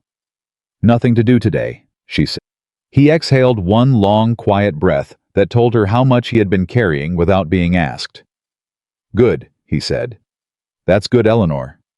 She nodded. She sat down, pulled the accounts toward her, picked up her pen. The mill was running. The workers were paid. The east boundary was exactly where Thomas Whitmore had always said it was, and now there was a public record cross-referenced and witnessed and documented to a degree that no one would challenge again in her lifetime. She did not let herself feel triumphant. She let herself feel capable, which was not the same thing and was in fact considerably better. She wrote the date at the top of the first page. Began reviewing the week's accounts with the same attention she brought to everything, unhurried, exact, thorough. Outside, someone was whistling. She kept writing. The withdrawal letter should have been the end of it. That was what Eleanor had believed, not naively, but practically. Charles had retreated. The documents were discredited. Parrish had the counterfiling on record. The hearing request had been formally withdrawn from the county clerk's docket on a Thursday morning, and by Friday afternoon, the Marsh and Landis Company had dissolved its interest in the eastern parcel quietly enough that most of Virginia's landowning class would never know it had existed. It should have been over. It wasn't. The first sign came from Margaret Alcott, who sent a note on a Saturday that read in Margaret's precise, unhurried hand, Eleanor, "There is talk. Not about the legal matter about you. I think you should know before it reaches you from a less friendly direction. Come for tea on Monday if you can." Eleanor went on Monday. Margaret's sitting room was the kind of place where the most significant conversations in Richmond society happened, not because Margaret manufactured them, but because people trusted her enough to speak plainly, and she was wise enough to listen without performing reaction. She poured the tea herself, sent the housemaid away, and sat down across from Eleanor with the directness of a woman who had decided the kindest thing was to say the difficult thing fast. "Charles is talking," she said. Eleanor set down her cup. "About the filing. About you." Margaret met her eyes. "He's not disputing the legal outcome. He's smarter than that. He knows the documents are gone, and he knows Parrish would bury him. But he's found another way to make noise." She paused. "He's telling people that you conducted a secret legal campaign against your own family without your husband's knowledge or consent. That you retained counsel, gathered documents, and planned a courtroom strategy entirely behind Nathaniel's back. He's framing it as deception." Eleanor was quiet for a moment. "That's not inaccurate," she said. "No," Margaret said. "It isn't, and that's exactly why it's working." She leaned forward slightly. "You know how this county works, Eleanor. The story doesn't have to be untrue to damage you. It just has to make people uncomfortable. A woman conducting serious legal business in secret without her husband. Even women who admire you are going to find that unsettling. It confirms every fear they already have about what happens when a wife operates outside the expected structure." "I protected my property," Eleanor said. "Property that is legally and entirely mine." "I know that." Margaret held her gaze. "But Charles isn't talking about the property. He's talking about the marriage. He's suggesting that any household where a wife would do this secretly, any marriage where she felt she had to, must be deeply troubled. He's put Nathaniel's judgment in question, just as much as yours." That landed differently than Eleanor expected. She had anticipated the attack on herself. She had not fully considered that Charles, having lost the legal battle, would redirect his energy toward something that couldn't be fought with documentation, toward the social architecture of reputation. The unwritten rules of how marriages were supposed to function, the space where being right didn't protect you from being talked about. "What are people saying about Nathaniel?" she asked. "That he's either complicit or oblivious," Margaret said simply. "Neither is good for him, and a man whose reputation is under pressure." She paused, choosing her words carefully. "A man in that position sometimes does things that aren't helpful." Eleanor looked at her friend. "Has Nathaniel heard this?" "I believe he has," Margaret said. "Harrison told him on Friday, from what I understand. Not kindly." Eleanor set her cup down. She thought about the ride home. 2 hours. She thought about what Nathaniel had heard, and how he had heard it, and from whom Harrison, who had his own reasons to be unhappy with how the Marsh and Landis matter had resolved, who had walked away with his reputation intact, only because Eleanor had maneuvered him into the position of witness rather than co-defendant, and who might have found a way to describe that outcome that made Eleanor sound less like someone who had protected him and more like someone who had managed him. She thought about the drawing room, about useful, About the way Nathaniel's face had looked when she told him about the debt instrument, that quiet, complicated expression she had identified as something close to shame. A man whose pride had already taken damage was not in her experience a man who received further damage gracefully. "Thank you, Margaret," she said. She stood and pulled on her gloves. "For telling me." "Eleanor." Margaret walked her to the door. "Whatever you're planning, be careful. The legal matter is settled. The social matter is harder because it doesn't have rules." "I know," Eleanor said. "And Nathaniel." Margaret hesitated. "He's a better man than he knows how to be yet. That's not a small thing." Eleanor looked at her for a moment. "No," she said. "It isn't." Nathaniel was in the study when she came home, and he was not reading. He was sitting with his hands flat on the desk and nothing in front of him, which was how Eleanor had come to know that something was sitting in him too heavily to be worked around. She did not make him come to her. She went to the study and closed the door behind her. "You heard?" she said. "Harrison came Friday evening." His voice was even, controlled. "He was thorough." "What did he say?" "That you had been conducting a legal operation for 6 months without my knowledge. That you had retained your own counsel, gathered evidence, planned a counterfiling, and orchestrated his own withdrawal from the Marsh and Landis Company, using information. I provided you information you had specifically requested from me as a tactical maneuver." He paused. "He made it sound as though you used me." Eleanor sat down. "I asked you to do one thing," she said. "I asked you to have one conversation and report back to me. I told you exactly what I needed and why." "I know that." "Then you know I wasn't using you. I was asking for help with the one piece of this that you were in a position to help with." "I know that too." He looked at her directly. "What I don't know, what I've been sitting here trying to work out, is whether you would have told me any of this if Harrison's name hadn't been on the filing." The room was very still. Eleanor held his gaze and made herself answer honestly. "I don't know," she said. He absorbed that. "I handled it the way I handled it because I didn't trust what you would do with it," she said. "That's the truth. I have spent 4 years in this house making quiet adjustments to account for what you would and wouldn't receive well. And I made another one in April, when I decided that this matter was better managed without your involvement until I had it contained." She did not look away. "I'm not apologizing for that. It was the right call for what the situation was at the time. And now?" he asked. "Now the situation is different," she said. "And I'm telling you." Nathaniel was quiet for a long time. "Charles is going to keep talking," he said. "Yes. He's going to tell everyone who'll listen that this marriage is—" He stopped. Started again. "That you had reason to go around me. That something about how this household has operated gave you no other choice." "He's not wrong," Eleanor said quietly. The silence that followed was the most honest one they had shared in 4 years of marriage. She watched him sit with it, watched him resist at first the instinct to defend, to explain, to find the version of events in which he had been a reasonable man, acting reasonably, and the problem had simply been a misunderstanding.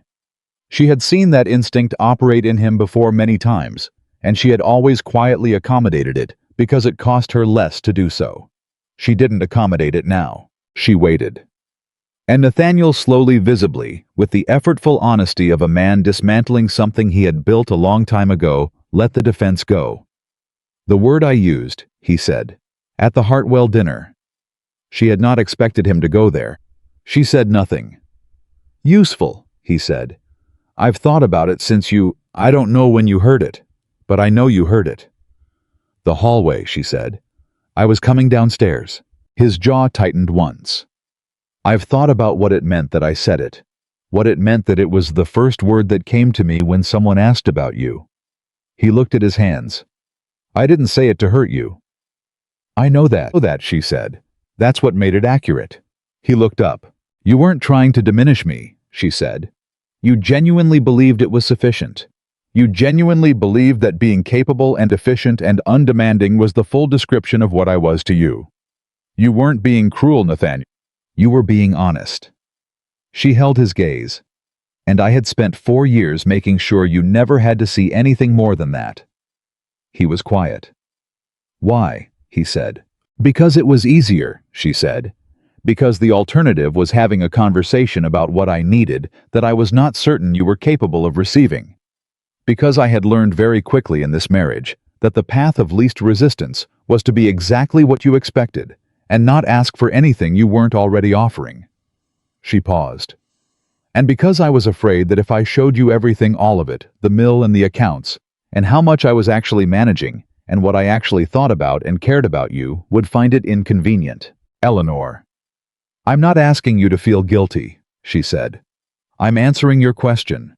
You asked why I handled the Charles matter without you. That's why. I had 4 years of evidence that you weren't paying close enough attention to know what I was capable of. I wasn't willing to stake my father's property on the hope that this would be the moment you decided to look." He said nothing for a long time. Then, "An apology isn't enough, is it?"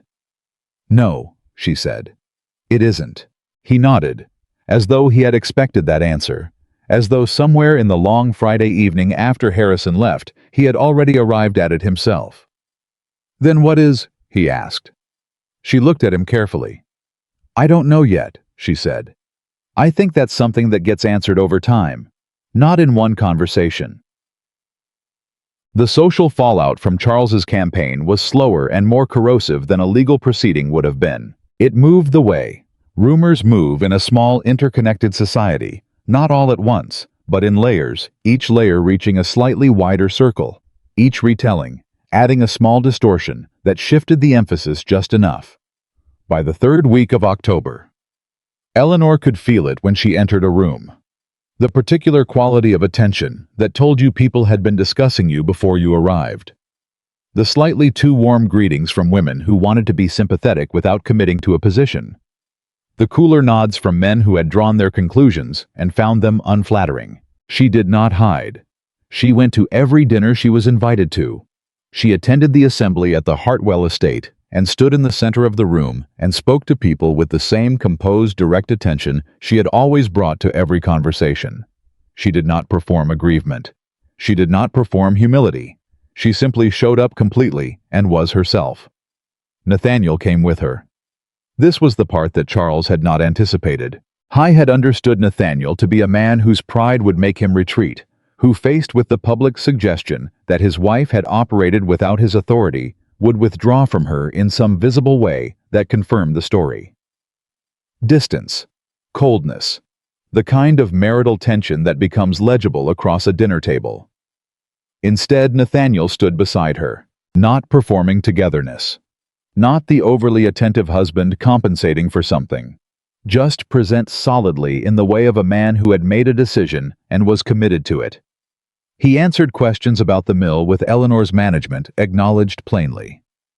When a gentleman at the Hartwell assembly, a man named Fletcher, who had the satisfied manner of someone delivering a question designed to be awkward, said with too much pleasantness, "Caldwell, I understand there's been some excitement about the Whitmore property. Didn't know you were in the textile business." Nathaniel looked at him and said without any particular warmth, "I'm not. That's Eleanor's business. She handles it considerably better than I would." Fletcher blinked. Eleanor, standing 3 feet away, heard every word. She did not look at her husband. She continued her conversation with the woman beside her. But she felt something shift, not dramatically, not the way things shifted in stories, but quietly the way a door that has been stiff for a long time moves when someone applies steady pressure from the right angle. He was trying, not performing trying. Actually doing it in the uncomfortable, imprecise way of a person learning a thing they should have known years earlier. She did not reward it. She did not punish it. She simply noted it the way she noted everything that mattered carefully, without rushing to a conclusion. The letter from Charles arrived on a Tuesday in late October.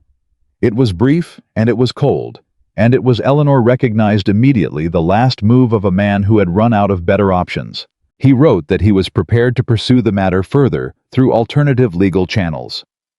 That he had identified additional grounds for contesting the management of the Whitmore estate, not the deed, not the will, but the question of whether Eleanor, as a married woman, had the legal standing to operate the mill and sign contracts in her own name without her husband's explicit authorization.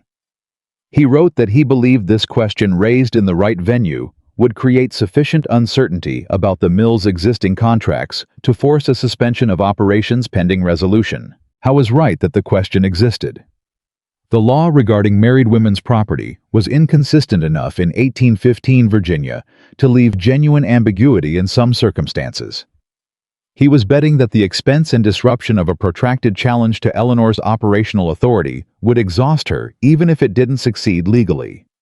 She read the letter twice, folded it, sat with it for a few minutes.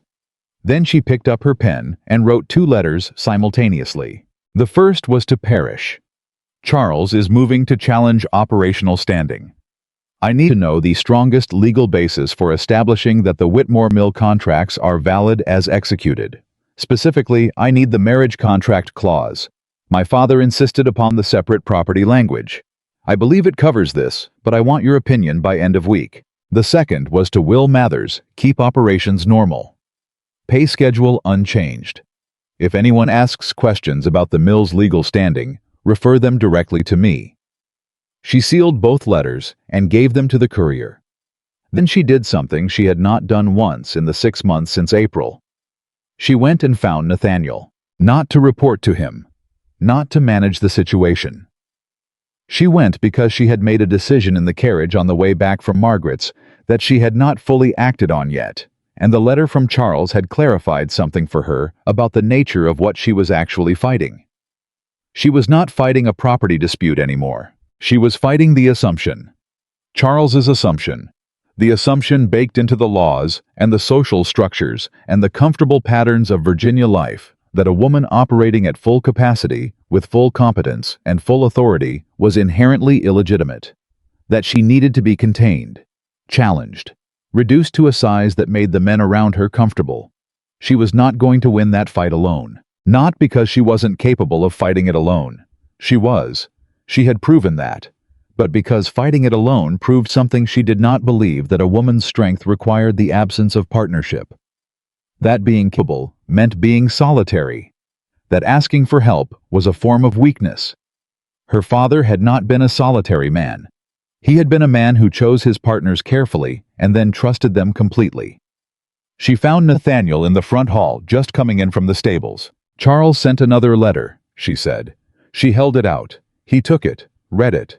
His expression changed as he read, not dramatically, but progressively, each line adding something to the set of his jaw. He's not going to stop, he said. No, she said. He needs something to stop him. Nathaniel looked at her. What does he need? He needs to understand that pursuing this matter means taking on both of us, she said. Not me and then you separately. Both of us together with the same information and the same legal team, and the same willingness to take it as far as it needs to go. She held his gaze. He built this on the assumption that I was isolated, that the way this marriage worked meant I was managing everything alone without real support. He wasn't wrong about how this marriage worked. She paused. He would be wrong to assume it still works that way. Nathaniel was very still. What are you asking me to do? He said. I'm asking you to write a letter, she said, to Charles, under your own name, informing him that you are fully aware of the history of this matter, fully supportive of your wife's management of the Whitmore property, and that any further legal challenge to the mill's operations will be met with the complete resources of the Caldwell household, as well as the Whitmore estate. She paused. I'm not asking you to handle it. I'm asking you to stand beside it. He looked at the letter in his hand, then at her. That's all, he said. That's not a small thing, she said. No, he agreed. It isn't. He went to the study. She heard him sit down, heard the sound of the pen being uncapped. She stood in the hallway for a moment. She thought about the woman who had stood in this same hallway 6 months ago with her gloves in her hand and the word useful still ringing in her ears, like something she'd been handed and couldn't put down. That woman had gone to a locked drawer and made a plan and executed it with a precision her father would have recognized and approved of. She did not regret any of it. But she was beginning to understand that precision alone was not the same as fullness. That you could be entirely capable and still be lonely. That winning a fight you'd had to fight completely alone was a kind of victory that left a particular bruise. She heard the scratch of the pen in the study. She went to the sitting room and opened her own correspondence. They worked in separate rooms for an hour. Quiet, purposeful, parallel. It was the closest they had come to working together since their wedding day, and neither of them mentioned it. Charles received Nathaniel's letter on a Thursday. Parrish received a communication from Holt's office by the following Monday, indicating that Mr. Charles Whitmore was withdrawing all outstanding inquiries relating to the Whitmore estate and its management, and had no intention of pursuing further legal action. This time, Eleanor did not wait for Parrish's note to reach her by courier. She was in his Richmond office on the Wednesday before the letter arrived, reviewing the final documentation for the complete resolution of the matter, when his clerk brought the communication in. Parrish read it. Then he slid it across the desk without comment. She read it. Set it down. "It's done," she said. "It's done," he confirmed. She sat with that for a moment. She had imagined this moment in the middle of sleepless nights and long carriage rides and the grinding hours of documentation review. And she had imagined feeling something large, something proportionate to the size of what she'd been carrying. What she felt was quieter than that. Not small, it wasn't small, but solid. The feeling of a thing that had been uncertain becoming certain. The feeling of a foundation that had always been there being proven once and for all in a way that could not be undone. "What happens now?" Parrish said. "The mill operates," she said. "The workers keep their positions. The east boundary stays where my father said it was." She picked up her gloves. "And I go home." Parrish walked her to the door. At the threshold he stopped, and she could see him weighing whether to say something. "Say it," she said. "Your father," he said, "would have been very proud." She did not trust her voice entirely for a moment. She put on the right glove, then the left. "He was a practical man," she said steadily. "He'd have gone straight to the ledgers." Parrish smiled. She went down the steps to the carriage. The ride back to the Caldwell estate took 2 hours, and she did not spend them being still. She spent them thinking about Nathaniel. She thought about what he had done over the past 4 weeks. Not the letter to Charles, which had been one concrete action, but the accumulation of smaller things. The way he had stopped treating her updates as information to be received and started treating them as conversations to be engaged with. The way he had answered Fletcher at the Hartwell assembly. The way he had sat in the hallway waiting for her to come home, and never once, not once, tried to tell her what to do with her own situation. She thought about what Margaret had said. "He's a better man than he knows how to be yet." She thought about the word yet. She had spent 4 years believing that what Nathaniel was at the beginning of their marriage was what he would always be. Not because she was ungenerous, because she was precise. She dealt in evidence, and the evidence for 4 years had been consistent. But evidence was only accurate up to the point it was collected. After that, new evidence was possible. She was a woman who believed in documentation, in record-keeping, in the careful, ongoing work of understanding what was actually in front of you, rather than assuming you already knew. She thought, "I should apply the same standard to my husband that I apply to everything else." He had changed. Not completely, he was not a different man. He still had the comfortable authority of someone who had never had to fight for anything the way she had. He still sometimes reached for conclusions before he had the full picture. He still filled a room with an ease that she had once admired and later resented, and was now, she was beginning to see more clearly, as simply what he was, not a weapon against her, just a quality like any other. But he had also sat quietly in his study and written a letter on her behalf, and not told anyone he had done it, and not waited for her gratitude.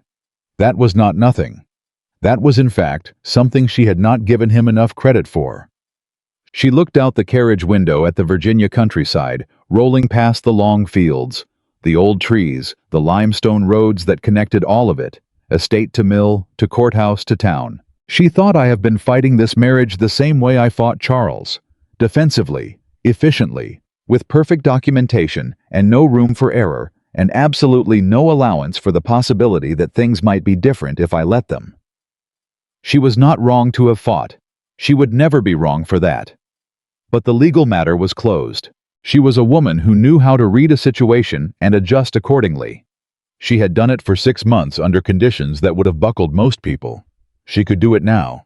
She could look at what was in front of her, not what had been there in May, not the drawing room and the laugh and the word useful, but what was actually there right now in October after everything. She could decide what she wanted to do with it. She was still thinking when the carriage turned through the gates of the Caldwell estate. Nathaniel was on the front steps.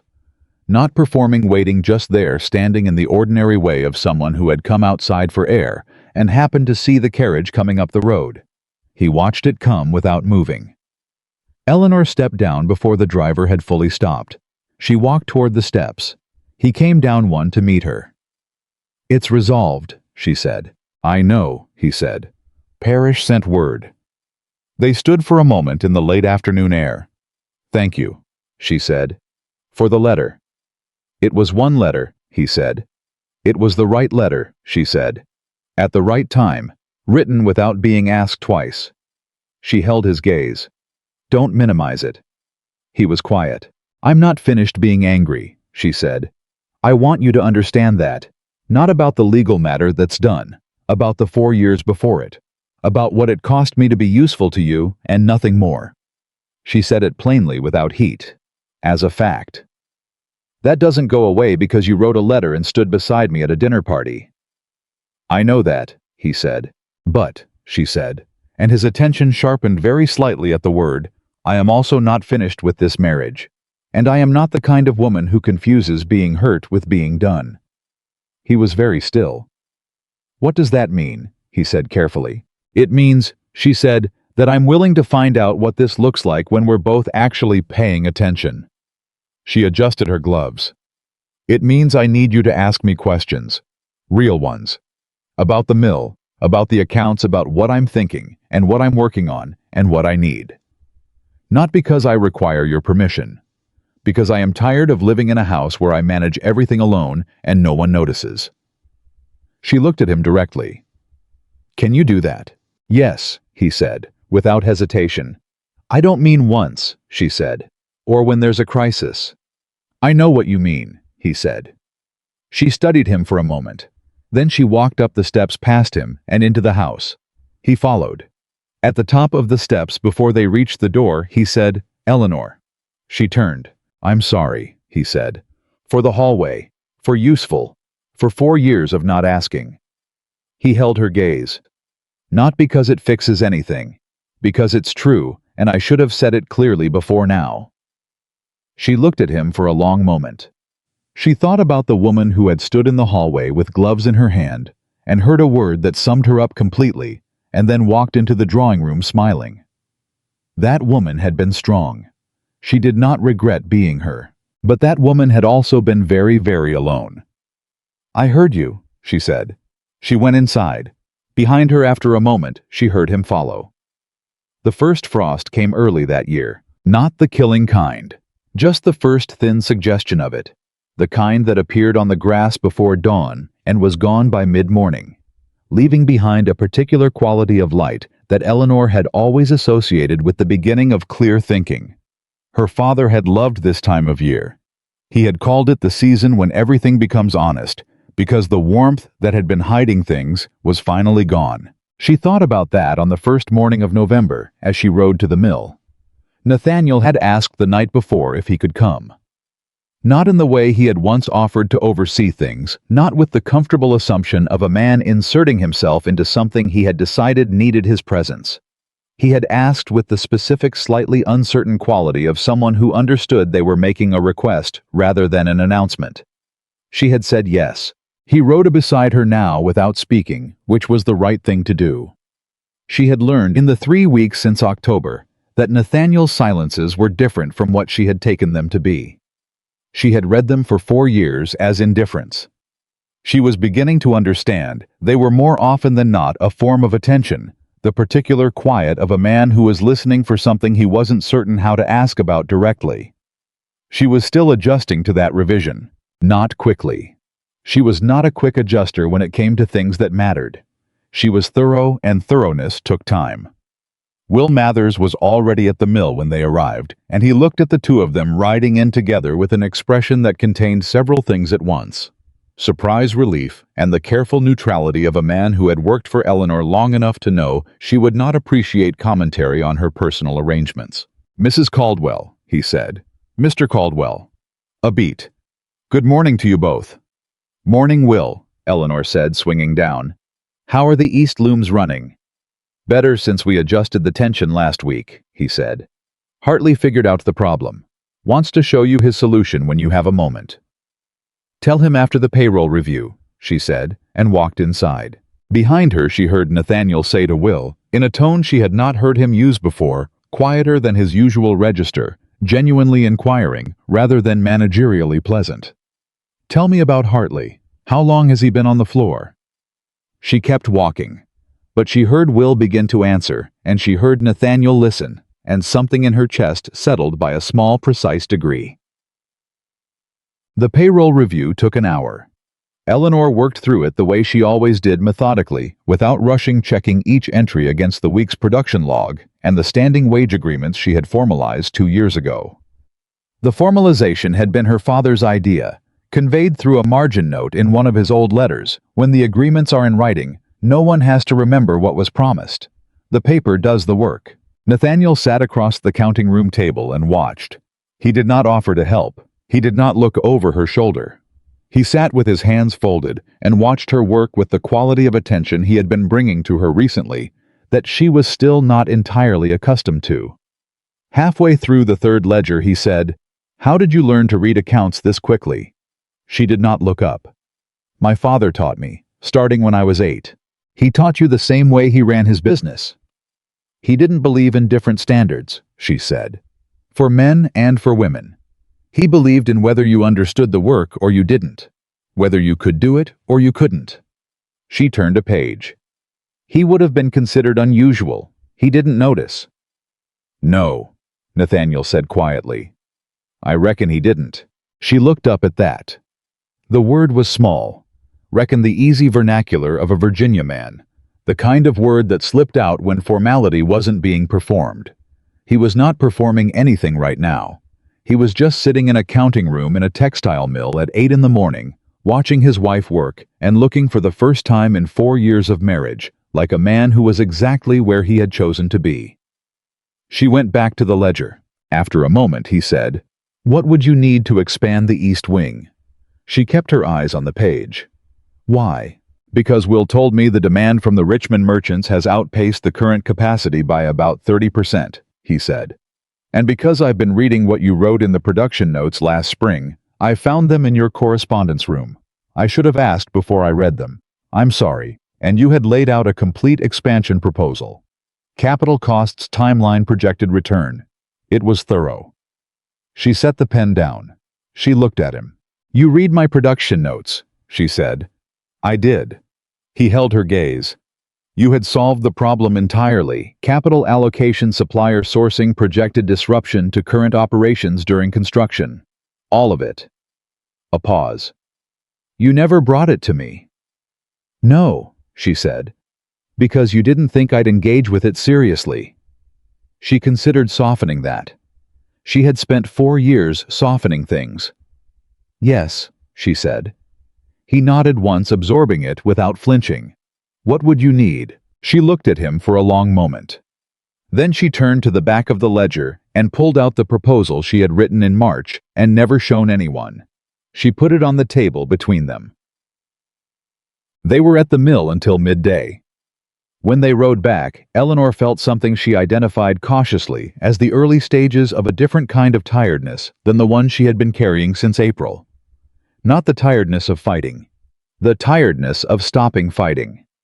Of setting something down that you had been holding at arm's length for so long that your arms had simply accepted that position as permanent. It was not comfortable. It was not the warm, resolved feeling she might have anticipated. It was unfamiliar in the way that any genuine change is unfamiliar, not unpleasant, just new, requiring adjustment. At the gate of the estate, Nathaniel said, "The proposal is sound." "I know it is," she said. "I'd like to discuss the capital allocation this week if you're willing." He paused. "It would come from Caldwell funds, not Whitmore. I want to be clear about that. Not a loan. Not an investment with conditions. The expansion would remain entirely yours to direct. She looked at him for a moment. Why? She said. Because I've been sitting in the study doing very little of consequence for 4 years while you've been doing this, he said. And because it's the right thing to do. He met her eyes.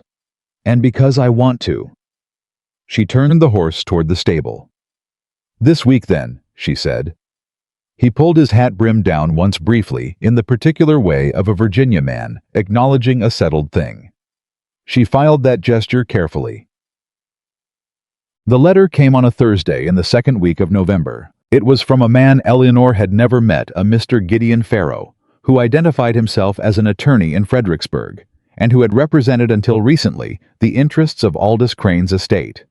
He wrote that he had become aware of the documents filed in the matter of the Whitmore property inquiry, and that he wished to inform Mrs. Eleanor Whitmore Caldwell that he had in his possession a collection of correspondence between his late client and Thomas Whitmore, spanning the years 1800 through 1807, that he believed might be of interest in relation to recent events. He did not say what the correspondence contained. He said only that it had come to his attention that the document filed by Charles Whitmore, purporting to be a debt instrument from 1803, was not consistent with what he knew of the actual relationship between the two men, and that he was prepared to make the correspondence available if she wished to review it. Eleanor read the letter 3 times. She had not heard Aldous Crane's name as anything other than a fiction, a name on a forged document invented to give the debt instrument an air of authenticity. She had proceeded on that assumption through every stage of the legal proceedings. Parrish had proceeded on that assumption. The forgery analysis had addressed the document itself without addressing whether the man named in it was real. She sent a note to Parrish by midday. His response arrived the next morning. Aldous Crane was a real person. Land dealer in the Fredericksburg area. Died 1809. I did not follow up because the document was demonstrated to be a forgery, regardless of whether the named party existed. But if there is correspondence between Crane and your father, actual correspondence, I want to see it immediately. This changes what we know about Charles's strategy. Eleanor wrote to Gideon Farrow the same afternoon. He arrived at Parrish's Richmond office on a Tuesday, a small, precise man in his 60s, with the careful manner of someone who had spent decades in rooms where words had legal consequences and chose each one accordingly. He carried a leather satchel that he set on the table and did not open until he had shaken hands with both Eleanor and Parrish and accepted and declined in that order an offer of tea. Then he opened the satchel and took out a bundle of letters tied with cord. Mr. Crane and your father, he said to Eleanor, were business acquaintances, not close friends. They corresponded occasionally about land and timber prices and the sorts of practical matters that Virginia landowners discussed in that period. He untied the cord and selected a letter from the middle of the bundle. This one is from 1803, the same year the forged debt instrument is dated. He placed it on the table. Eleanor picked it up. It was in her father's handwriting. She recognized it the way you recognize something so deeply familiar that the recognition precedes conscious thought. The slightly forward slant. The particular way he formed his capital letters. Letters the precision that never sacrificed legibility for speed. The letter was brief. Her father was writing to Crane about a parcel of land that adjoined the Whitmore eastern boundary, not the land itself, but a timber rights question. He referenced a meeting they had held the previous month. He mentioned in a subordinate clause that her father had written, with the offhandedness of something completely unremarkable, that he had recently completed a full settlement of all outstanding accounts, and was operating as he preferred without debt of any kind. No outstanding accounts. No debt. Written by Thomas Whitmore himself, in 1803, to the exact man Charles had claimed held a debt against him. Eleanor read it twice. Set it down. Looked at Parrish. He was looking at the letter with an expression she had never seen on him before, something that in a less contained man would have been described as joy. He wrote to Crane in the same month the forged instrument is dated, Parrish said quietly, about the same property, and declared himself free of debt. Yes, Eleanor said. Charles found Crane's name in the historical records, Parrish said. He found a real person with a real documented connection to your father and to that specific land. He used the name because it would withstand initial scrutiny. He didn't know that Crane's own attorney had a correspondence file. He looked at Farrow. "Why did you keep these?" "Mr. Crane was meticulous," Farrow said simply. "He kept everything. When he died, I maintained the files in the ordinary course. When I heard about the inquiry through the county legal network, these things travel, I looked to see if the name had come up. It had." He folded his hands. "I want to be clear about my purpose here. I am not interested in legal proceedings. I am interested in ensuring that a document fabricated using my late client's name does not go unanswered. Mr. Crane was an honest man. He deserves that." Eleanor looked at him for a moment. "Thank you," she said. It was not a sufficient thing to say. She said it anyway with the full weight she intended. Farrow inclined his head once. She did not go back to Parrish's office the following week. She did not need to. The matter was more thoroughly resolved than it had been in October, because now there was not only the absence of a debt, but the presence of a letter in Thomas Whitmore's own hand, addressed to the man whose name had been used to fabricate one. Parrish filed the correspondence with the county records as a supplementary document to the closed inquiry. He wrote Eleanor a brief note. "This is as complete a resolution as I have seen in 40 years of practice. Your father, as it turns out, kept better records than even he knew." She read the note at the mill in the counting room, with Will Mathers sitting across the table, reviewing the week's production numbers and pretending he wasn't watching her face. She put the note in her jacket pocket. "Good news," Will said, not quite casually. "Complete news," she said. "Which is better?" He nodded, satisfied, and went back to the production numbers. She picked up her pen and went back to work. The November assembly at the Hartwell estate was the first major social gathering of the season, and Eleanor attended it, knowing that it would function as the informal closing statement on everything that had happened since July. Virginia society did not require formal declarations. It required presence the right kind in the right manner at the right moment. She wore her best dress. Not because she was performing confidence, because she had earned it, and she had no interest in false modesty. Nathaniel was beside her when they walked in, and he stayed beside her, not protectively, not proprietarily, but in the uncomplicated way of a man who was choosing to be where he was. She noticed the difference. She had become very good over the course of a marriage and a legal battle, and a long November, at noticing differences that mattered. The room received them in the way rooms receive a settled thing, not with drama, because Virginia society did not traffic in drama when it could manage without it, but with a collective, almost imperceptible shift. The story had been told in various versions over the past month, and the room had arrived at the version it was going to keep Eleanor Whitmore. Caldwell had protected her family's property against a fraudulent challenge, had done it thoroughly and legally, and without scandal, and her husband had stood with her. This was the version because it was the one that could be told at dinner tables without making anyone uncomfortable about what it implied about the nature of the marriage, or the management of women's property, or anything else that was better left undisturbed. Eleanor was fine with that version. It was also true. She was speaking with Margaret and two women she knew slightly from the Richmond assemblies, when Fletcher appeared, the same man who had tried to make Nathaniel uncomfortable at the last gathering, the same pleasant, targeted manner. He addressed Eleanor directly this time. "Mrs. Caldwell," he said, "I understand the matter with the Whitmore property has been fully resolved." "It has," she said pleasantly. "Remarkable situation," he said. "Quite the legal campaign." "Quite a straightforward one, actually," she said. "When the documentation is complete and the records are accurate, the law tends to function as it should." She smiled with the specific warmth she reserved for conversations that required it. "My father believed in thorough record-keeping. It turns out to have been excellent advice."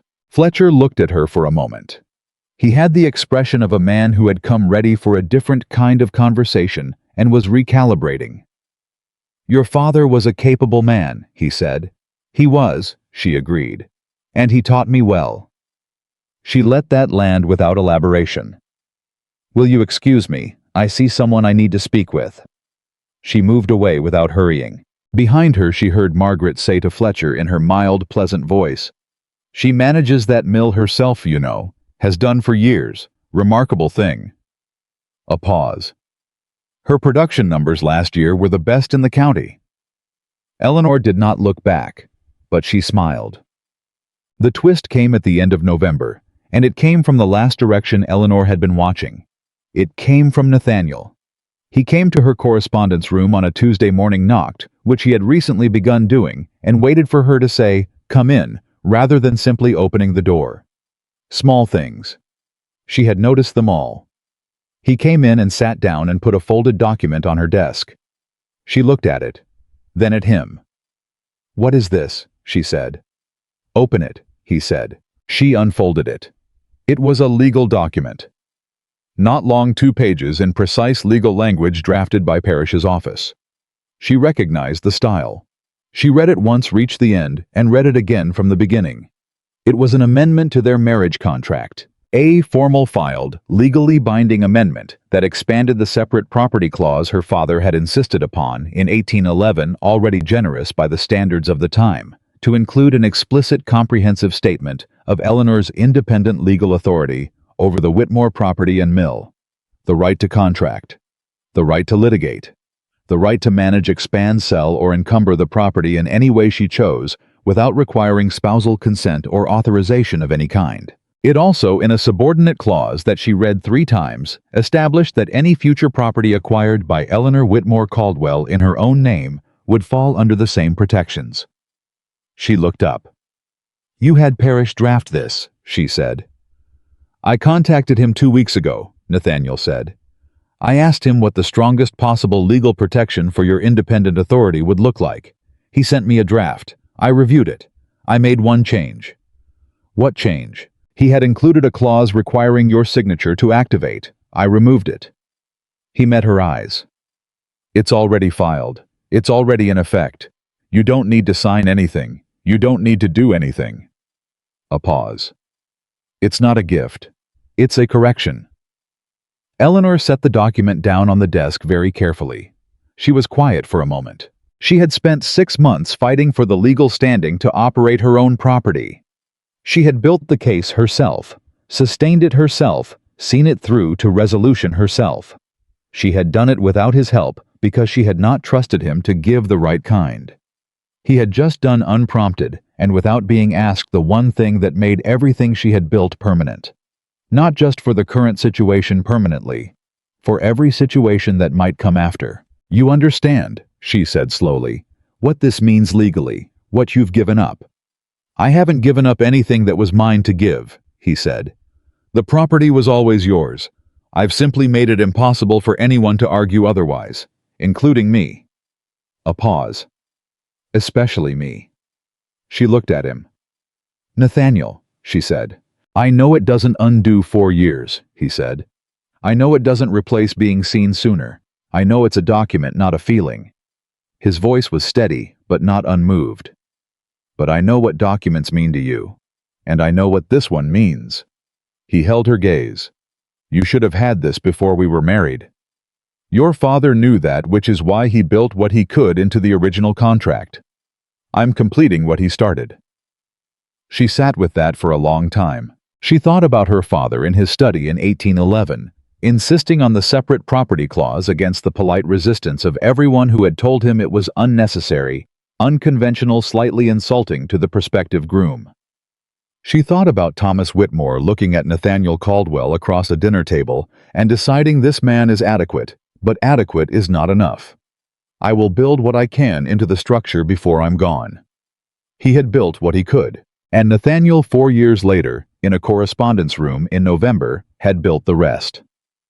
"Thank you," she said. Not with the careful, measured thank you she had given him in October, the one that acknowledged a specific action without committing to anything beyond it. This was different. She let it be different. She let it carry what it actually carried. He nodded once. He stood to go. "Nathaniel," she said. He stopped. "Stay," she said. "I'm reviewing the expansion proposal this morning.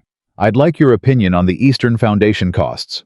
He turned back. There was something in his face that she had not seen before. Not relief exactly, and not triumph, and not the comfortable satisfaction of a man who had gotten what he wanted. Something quieter and less certain than any of those things. The expression of someone standing at the beginning of something they did not yet fully understand and finding to their own mild surprise that the uncertainty did not frighten them. He sat back down. She opened the proposal and put it on the desk between them. The expansion began in the spring. The east wing of the Whitmore mill went up over 3 months with a crew that Eleanor had selected and contracted herself with a construction timeline she had built and supervised, and with a capital investment from Nathaniel that he had provided without conditions and never mentioned again. Will Mathers managed the daily operations through the construction with the steadiness that had characterized everything he did. And on the day the new looms were installed, he stood in the doorway of the expanded floor and looked at what they had built with the expression of a man who had waited a long time to see something and found it worth the wait. Hartley, who had solved the tension problem on the east looms 7 months earlier, was promoted to floor supervisor for the new wing. He was 23 years old and had been at the mill since he was 15. He accepted the promotion with the slightly stunned, deeply serious manner of someone who had not yet learned to perform gratitude and was simply feeling it. Eleanor shook his hand. "Your father worked here," she said. "Yes, ma'am," he said. 12 years. "Your father was a good worker," she said. "You're a better one." She held his gaze. "Don't let anyone tell you that problem solving is above your station. It's exactly your station. That's what the promotion means." He stood up straighter. "Yes, ma'am," he said. She went back to her counting room. Margaret came for a visit in April on a Thursday, when the new wing had been open for 2 weeks, and the production numbers were already exceeding Eleanor's most optimistic projection. She sat across the desk in the counting room with her tea and looked at Eleanor with the frank, affectionate attention of a woman who had known her long enough to notice everything. "You look different," she said. "I feel different," Eleanor said. "Good different or complicated different?" "Both," Eleanor said. "At the same time. Which I'm told is what progress actually feels like." Margaret smiled. "And Nathaniel?"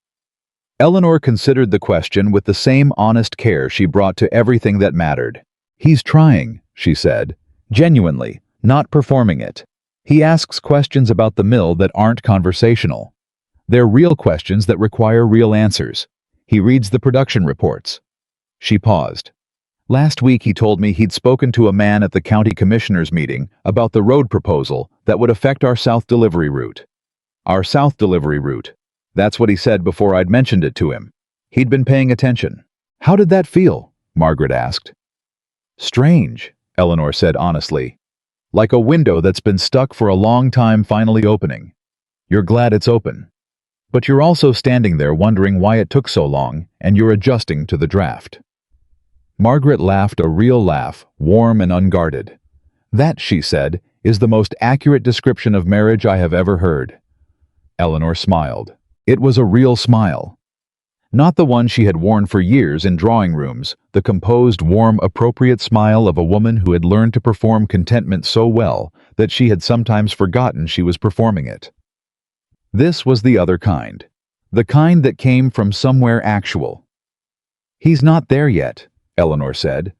"And I'm not the same woman I was in July. I don't think either of us fully knows what this is yet." "But you're finding out," Margaret said. "We're finding out," Eleanor said. "Together, which is different from separately and harder, and also," she paused, "also the right way." Margaret lifted her teacup. Eleanor lifted hers. They sat in the counting room of the Whitmore mill while outside the new wing ran its looms and the workers called to each other, and the Virginia spring came in clear and purposeful through every open window. On the last day of April, Eleanor went to her correspondence room in the early morning and unlocked the bottom drawer. She took out the file she had been building since April of the previous year. The first letter to Parrish. The records of Charles's inquiries. The surveyman's log entry in Will's handwriting. The copies of ledger pages. The note from Margaret about the talk. The document amendment now returned to her from the county filing office with its official seal. She read through it in order. It took a while. There was more than she had remembered. When she finished, she tied the file with cord and placed it in the larger box where her father's documents were kept. The original letters from Parrish. Perish the authenticated survey, the 1797 witness statements, the Crane correspondence. All of it together now. One complete record. She closed the box, locked it, put the key back on its ribbon, and placed it where she always placed it. She sat for a moment at the desk. She thought about the woman who had stood in a hallway with her gloves in her hand and heard herself described in a single word, and understood in that moment the precise shape of what had been missing for years. She thought about what that woman had done, not in spite of that moment, but because of it. The plan that had grown out of that evening. The months of careful, unglamorous work. The file that was now in a box with her father's documents, which was exactly where it belonged. She thought about Nathaniel downstairs, who had asked at breakfast what her schedule was today, and listened to the answer with genuine attention, and said, "I'll be at the Southfield if you need me before noon," and meant it as information rather than permission. She thought about Will Mathers and Hartley and the workers on the new floor who came to work every morning, knowing what they were owed and trusting they would receive it. She thought about Thomas Whitmore, who had taught her everything that mattered and trusted her to know when to use it. She took out a fresh sheet of paper. She wrote at the top, Eleanor Whitmore, April 1816. Below that, she wrote the same sentence her father had written to her, the one she had read so many times she could recite it from memory, the one that had sat in a locked box for years and waited for her to be ready for it. Never let anyone convince you that silence means weakness. She read it once. Then she added below it in her own hand a sentence her father had never written because he had not needed to, because he had never been in a marriage, never been called useful by someone who meant it as a compliment, never had to learn the particular discipline of knowing the difference between being alone and being abandoned, between being strong and being solitary. She wrote, "And never let anyone convince you that asking to be seen is the same as needing to be rescued." She set the pen down. She looked at both sentences together for a moment. Then she put the paper in the box with everything else, closed it, and locked it. She went downstairs. Nathaniel was in the front hall, hat in hand, waiting, not impatiently, not performing patience, just waiting in the ordinary way of someone who had somewhere to be with someone and was ready when she was. "Ready," he said. "Yes," she said. She took her hat from the hook by the door, and they walked out together into the April morning, not side by side in the careful managed way of two people maintaining a polite distance, but actually together, the gap between them closed by something that had no single name. The mill was running. The east wing was full. The key to the locked box was on its ribbon under her jacket, where it had always been, where it would stay. Not because anything needed guarding anymore, but because some things you carry not out of fear, but out of memory. Out of love for what they represent and who put them in your hands. Eleanor Whitmore had not needed a man to prove her worth, but she had always deserved a man who was willing finally to see it. She had both now. And on that April morning, with the Virginia countryside coming alive in every direction, and the sound of the mill behind her, and the road ahead, that was exactly enough. That was, in fact, everything.